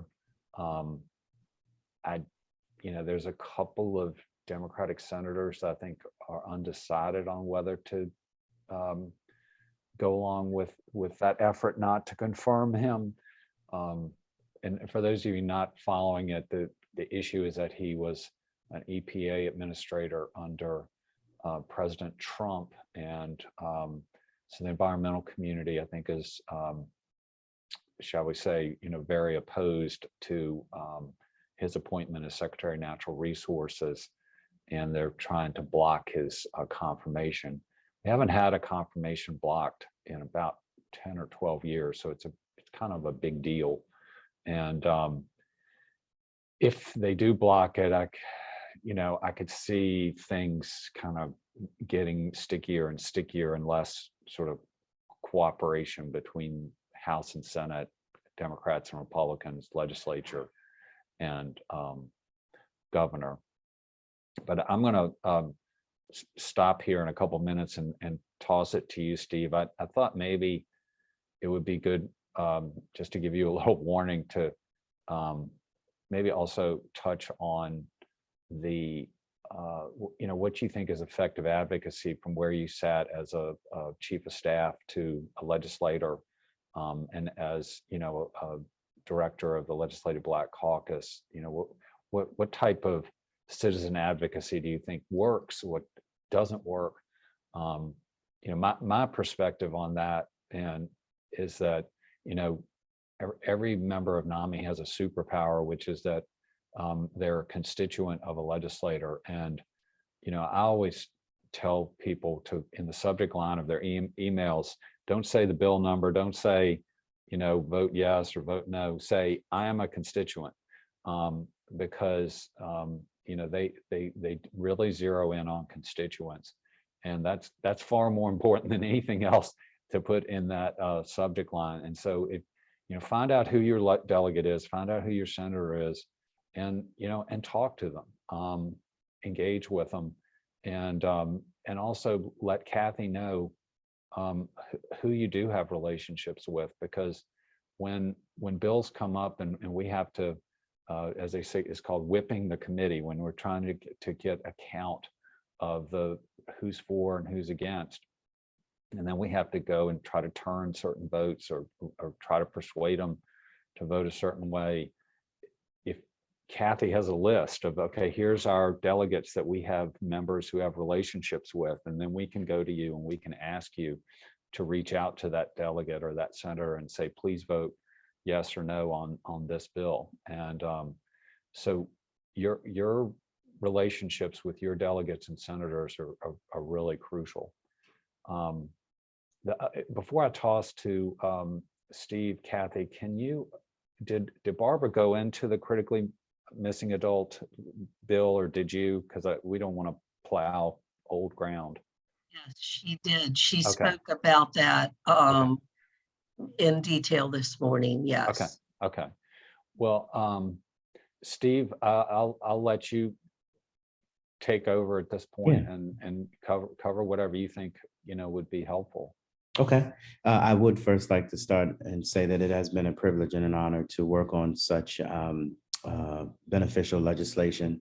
I am new as a lobbyist, but to work on meaningful legislation that will have such a great impact to community members is amazing to be a part of. So I want to thank Kathy for trusting me with such a powerful piece of legislation that we hope will, one, pass, and two, help many individuals in the community. So I am truly grateful to you. Thank you. I wanted to circle back to kind of the climate. It's really different this year. And speaking to a lot of the LAs, they are not having as many visitors. They're not having as many visitor requests.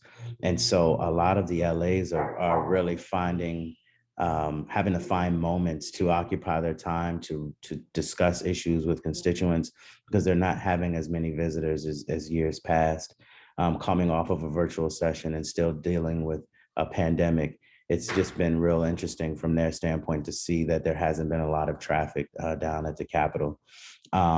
Also speaking to Alexander's earlier points, there is a power struggle. From my opinion, the Senate, which they typically do, has done far more than the House has at this point. And it still seems like the House is figuring it out, but a lot of the House discussion has been centered around the political dynamics. And so the masks and a lot of the other issues that are politically driven, you're seeing more of that handled on the House side. And so that's kind of a dynamic that I am seeing a lot. But speaking to advocacy as a whole, yes, as in LA, when we got emails, we would look up names and addresses to see if you were actually a constituent, and you would have preferred priority with regards to a response, because it's important to us that our constituents' concerns are heard and then responded to. And so going into your advocacy, ensure that you've got community members that are actually in those districts reaching out to those members, because you'll have a far more effective approach and a higher likelihood of a response. Now in session, it gets really busy, and so it may not be as timely as you would like, but having that constituent reach out to their member is very important. Also, one-pagers are extremely helpful. A lot of times the LA will take that one-pager, put it into whatever binder or resource that member uses when going to committee, when going to the floor, and they will reference it. And if it's something that they fully support, they'll go to that one pager, they'll see the issues that have been risen by that group, and they'll look at the stance that that group would like them to take. And 9 times out of 10, they use that as a resource when voting on issues in the legislature. So please understand that that one pager is really, really crucial, and keep it to one page. Don't go beyond that because if you go beyond one page, you will have a lot of folks that really won't get a sense of what the need is, and they may not read it as effectively when you have more than one page. Also understanding that your relationship with that LA is almost as critical, if not more critical, than your relationship with that member, because they act and serve as the gatekeepers. And if you've got great rapport with that LA, they'll ensure that you get some visibility. They'll ensure that your message gets to the member, and they'll have a lot more passion when relating the issue that you have to their member, because most of the members rely heavily on their LAs when it comes to a lot of those decision making as well. So having a really good relationship with those LAs are really critical, especially in times where, you know, you're approaching crossover, or you're approaching a deadline in a committee, or something has arisen that is critical to your success. Having that relationship with that LA is crucial. Other than that, showing up consistently, being present not only during session but outside of session. You know, relationships are critical in every environment, but especially in the political and in the legislature. Having relationships, knowing members can call on you for insight, calling you as subject matter experts to assist them in their potential opportunities or understanding things, they all go a very, very long way. And it's not always a financial component when dealing with legislature or legislators. If they can call on you and contact you when they need some subject matter expertise, that goes a long way too. I'm not sure if I should touch on anything else, Alexander, or if there's any questions, but I'm happy to answer any questions. No, I think that's that was perfect, Steve. I'll just follow on by saying that it's amazing. I was talking to Mark Sickles, veteran delegate, and he was telling me he knows all of his constituents that put yard signs out for him. Yep. And that doesn't cost anything. Mhm. But particularly like if you're in a good location, like on a high traffic road, and you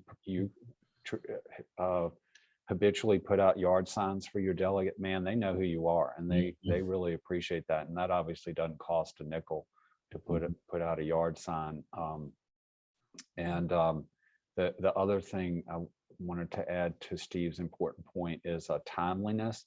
So it's like if a bill is coming up, it's really good to reach out like the day before or 2 days before, because then that's when they are a lot more focused on, oh, okay, this bill is coming up, I got to vote on it. And so it's really good if you can try to time your input a day or two before they actually have to vote on it. If it hadn't, you know, if it's a Senate bill and you're talking to a delegate and they haven't even crossed over it, it just goes right over their heads. So I'll shut up, and if there are any questions, I know we've got a couple minutes here to the next slot. Mary Beth, you just let us know.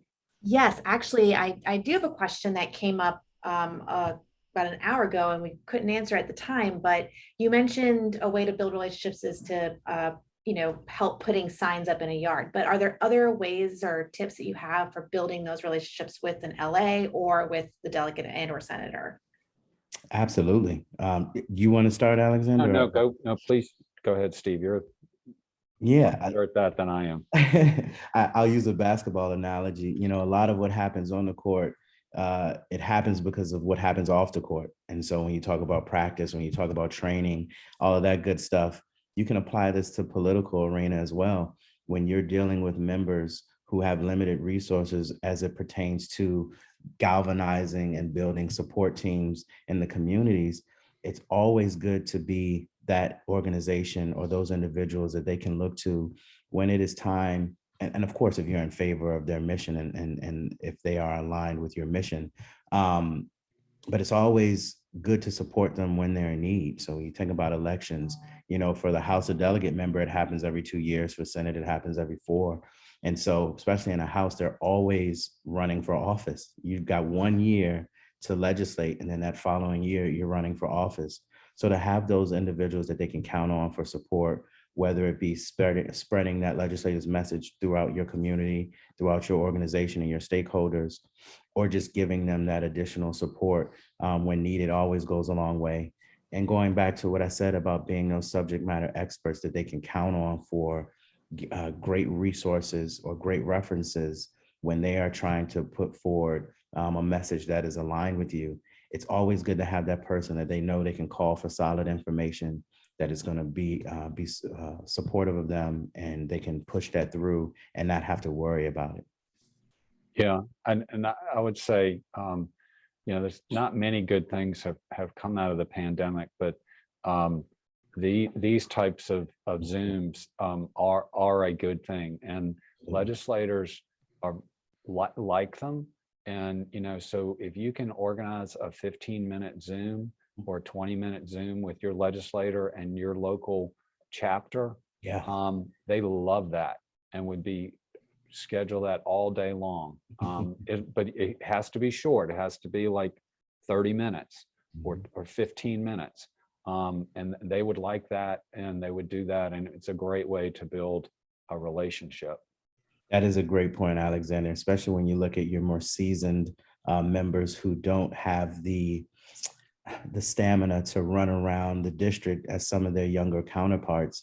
This puts them on an even playing field when they know they can sign into a virtual Zoom and reach 150 people and not have to do that by walking and knocking doors.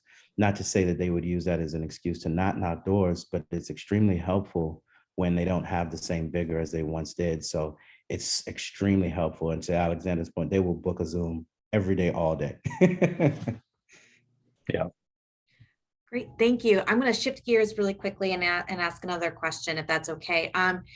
Do you believe the focus on tax cuts by the new administration will prevent success for any of our advocacy targets that entail funding? What specifically can we do to advocate for adequate funding?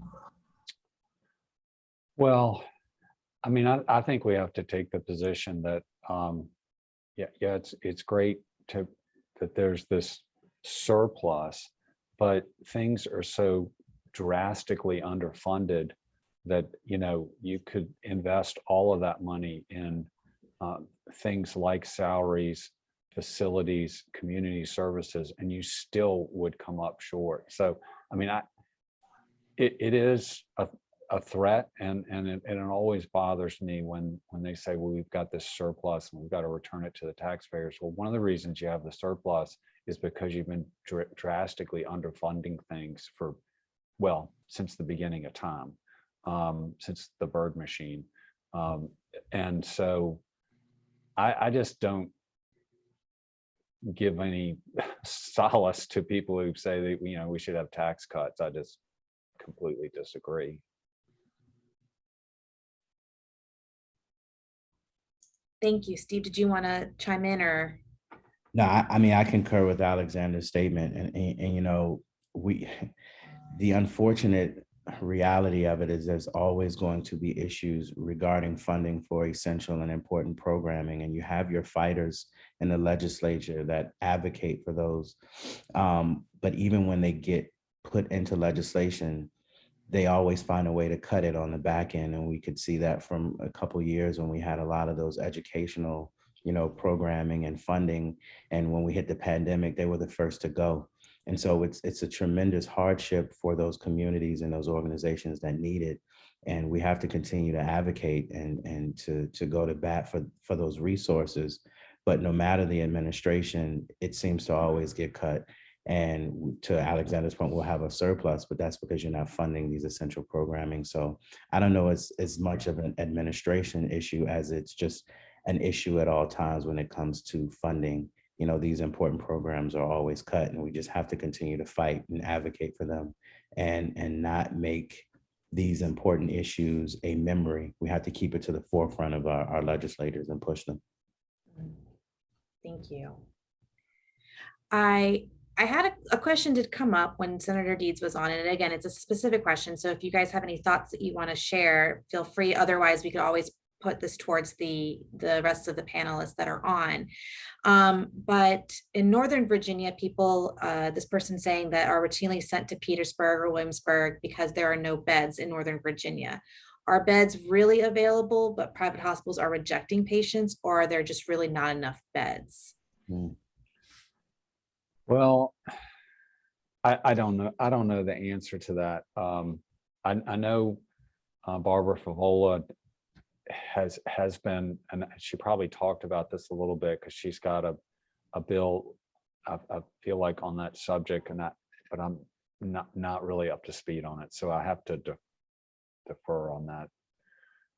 Yeah, I apologize that I don't have the knowledge as regarding that question as well. I apologize for that.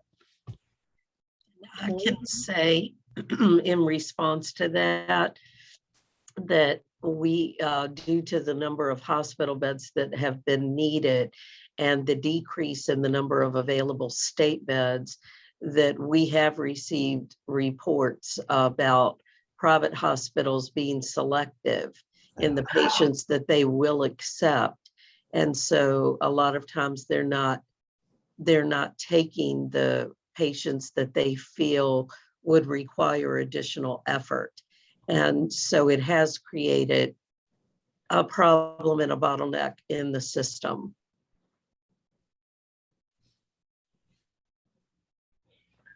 Yeah, and I will, I'll try to track down the bill that I think Barbara has put in, and I'll post it in the chat if I can find it. Great. Thank you. I believe that might be the questions for the both of you, unless you have anything else you want to add. But we're just really excited that you're here today to offer your expertise in this area. Thank you. I'm honored to be a part of it. I appreciate the opportunity as well, and I'm here if you need anything. Wonderful. Thank you so much. Okay. Thank you. All right. Mary Beth, I believe we are, if there are no more questions, I believe we are at the point to where Bruce jumps in and goes over additional information in the packet and the call to advocates to advocate for the priorities on the list and the items in the budget to help make mental health better and provide services and workforce and beds and housing. And so if there are no more questions, Bruce, do you want to take it away? Okay, thank you, Kathy. Yeah, my name is Bruce Cruiser. I'm the Executive Director of Mental Health America of Virginia, and have been part of the coalition here for Mental Health Advocacy Day for many years. And I don't want to repeat everything, but what I do want to do is start off by saying, when we talk about advocacy, if you're advocating for mental health, you really are part of a very long tradition of concerned people who were putting their concerns into action. If you go back to 1937, which was when our predecessor to Mental Health America was founded, it began as an effort by doctors and clergy, civic leaders, and ordinary citizens to do something about the conditions in the state hospitals. And from that initial effort, there became an organization, and then there became additional organizations. There was success. And when you look back even to the 1960s, that's when the public mental health system in Virginia was created, the Community Services Board system. It was the result of several years of advocacy by people like you.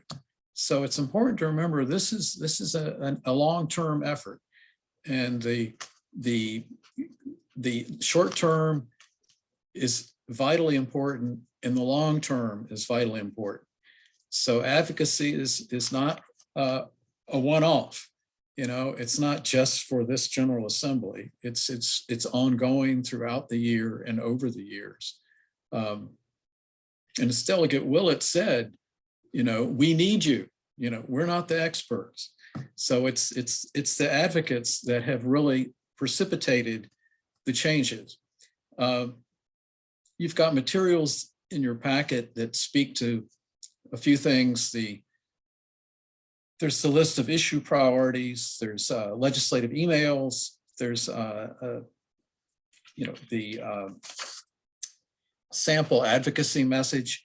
And so a few things just about those real quick. I mean, first of all, the list that they gave out of the issue priorities, it is more than one page, but the goal of that was not for you to just send that to your legislator. I mean, it's no harm in that. That certainly can help. But I think specifically what we're hearing is that can be most effective is choosing a particular issue, choosing one of those. You've got the sample advocacy message, so you adapt that to the particular issue that maybe, speaks most to you directly. Maybe it's the Children's Mental Health Access Project. Maybe it's permanent supportive housing. But you would craft your message specifically with that particular issue. It doesn't mean you can't send additional messages. You can't, there's certainly no harm in contacting your legislature with 5 or 6 or however many, but do them one at a time. So when you look at the sample advocacy message, that's why that's there. So you can adapt it. The list of emails, if the important thing there is everybody's been saying, start with your own delegate or senator. If you're not sure who they are, you can go to the General Assembly Who's My Legislator website. You just type in Who's My Legislator. You can find out who your particular reps are, and that's probably going to change next year. So, but that email tip of having in the subject or the heading, I am a constituent, and then you can put the bill number or the issue is incredibly important. That way it gets priority. It doesn't mean you can't also email the same concern to maybe the committee chair, or if it's a budget issue, to everybody on the Finance or Appropriations Committee, but you start with your own delegate or senator. That's where you can be most heard. And here you've heard it again, be brief. One topic at a time. At the very beginning, put your name, your address, and your concern. Attach the one pager. You've heard that. To it, we might, Kathy, we might want to send out a few one pagers, particularly geared to some of these issues, so it's easy for people to use, like one pager on permanent supportive housing, or one pager on the Children's Mental Health Access Project. That might be helpful to people in terms of attaching that.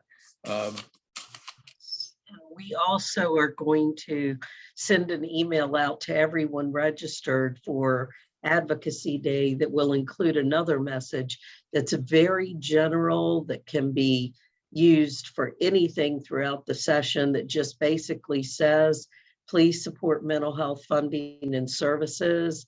So that will go out, and yes, Bruce, we'll get together and get some one pagers together that we can email at the same time.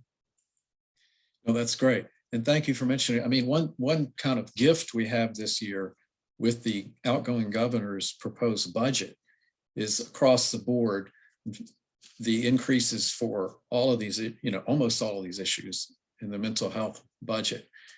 So if nothing else, an email to support the proposed budget in all of the ways that it improves mental health funding. That certainly would be a priority. And then when you do those one pagers, if you've got personal lived experience, or you have a family member with their own experience, or a friend, I mean, including that story, again, brief, but including the facts and the personal experience or the personal story has the greatest impacts, as Becky said. That's, advocacy for your own lived experience or that of a loved one is a powerful way it's a way to empower yourself as well as the issue. So we certainly would encourage that. And then two keys in my view for success in the long run, because it's sort of like we're trying to, shake the alligators off our legs while also draining the swamp, right? We've got to do what's currently in front of us as well as think about the long term. So those comments earlier from folks about being sure that you're making those connections with your delegate or senator in the off season, during the summer or after session are important. But today, even if you don't know them, don't let that hold you back. If you've never done it before, it's okay. An email is an easy way to do it. You can also pick up the phone and call and leave a brief message with your concern. And of course, we're talking about trying to do things remotely in these times, but those can have an impact. And finally, I would say 2 keys to lasting success in advocacy for mental health. First is to talk about mental health wherever and however you can.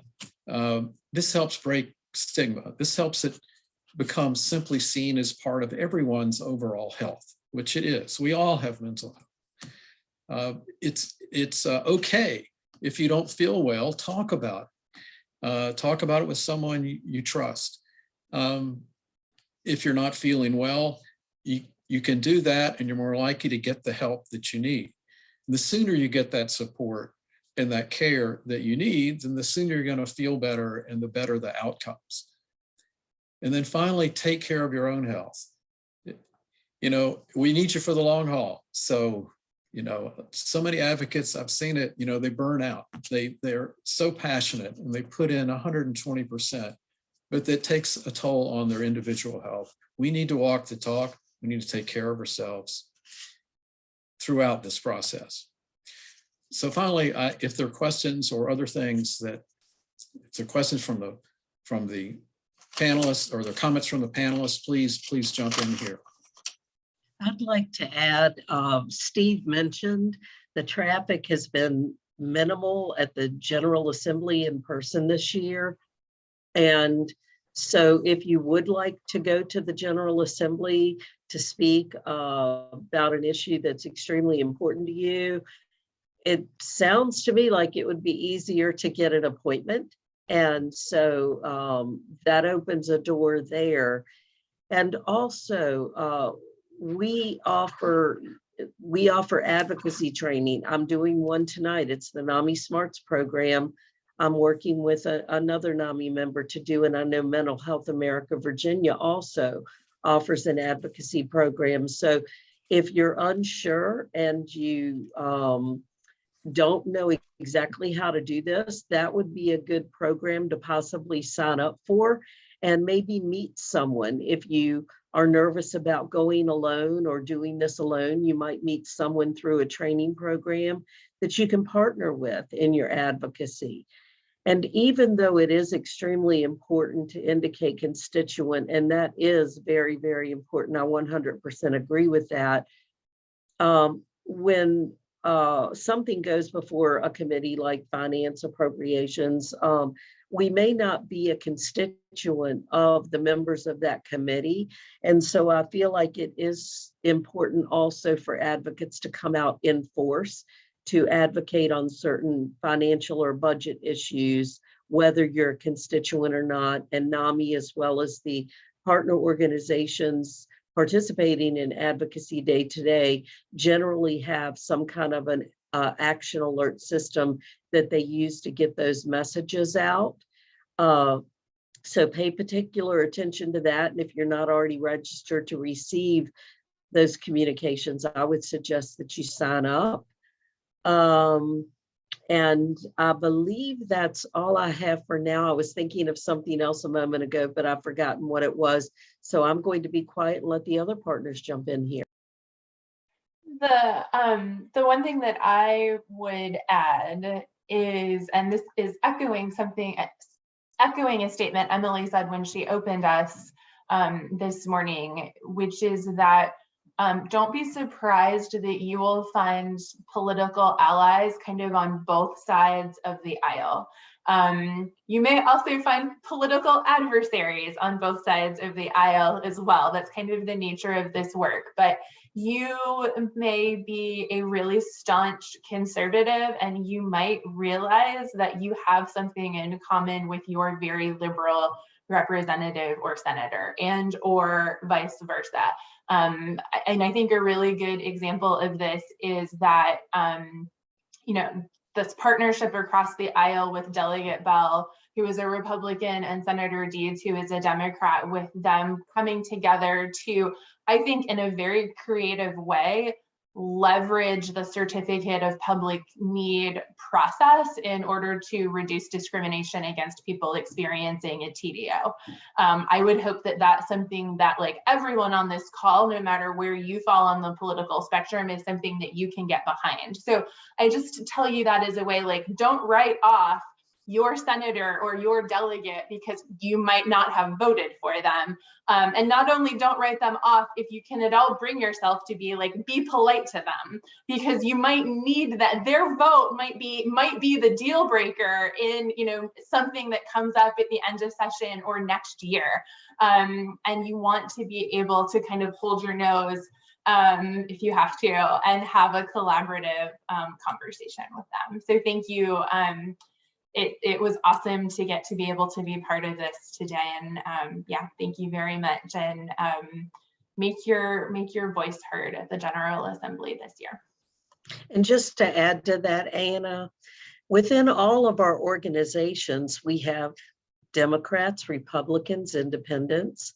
We all work together because we see the needs, and the legislators also see the needs and are going to work across the aisles to see that things done.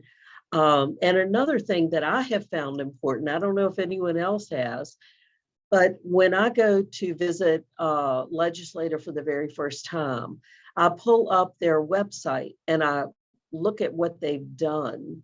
And they really, really love to hear if you know about a piece of legislation that they worked on and it passed, and receive congratulations or kudos for that. Or even if something didn't pass, but it was a good piece of legislation, just to acknowledge that you have kind of looked and you've kept track and you see what they're doing, and just to let them know that you're in the know on those things, I think is important, because they always smile at me when I bring something up, and they seem to be more welcoming, and it fosters a positive climate for me to start my meeting with that legislator. Anyone else want to jump in here with any last minute comments? Well, I just want to thank everyone on the panel for participating, and everyone, all the attendees. We could not do this work without you, and I also want to echo what Bruce said. Vocal, all our board, all our staff, all our members are individuals with lived experience. So we all have mental health challenges. And the more we can normalize this and speak openly about it, the more we can change our behavioral health system and just our culture. There was a great article that was in our newsletter and on our Facebook page that stigma is discrimination, and we have to keep fighting and making strides to end that. And by participating today, you've done that. So thank you all so much for letting us be part of today. Okay, well, before we close out for good, keep an eye on your inbox. You will be receiving another email with a general advocacy speech that can be used anytime for anything. You plug in what your interests are, or you can send it as is, that just says, please support mental health services and funding. Included with that will also be a couple of one-pager fact sheets. Emily sent me one earlier in the week, so I'll make sure that's included for children's mental health. Heather, Anna, Bruce, Elizabeth, anything that you want to send to go in? Yes, so I did send, packet. Yeah, I sent Mary Beth Becky's slides, so she has those that will go in. So thank you. Okay, so anyway, everyone who registered for this event, we thank you so much for your advocacy work. We thank you so much for attending today. And again, keep a lookout to your inbox for the additional materials that you will receive after this event closes. All right, thank you, everyone. Thank you for joining.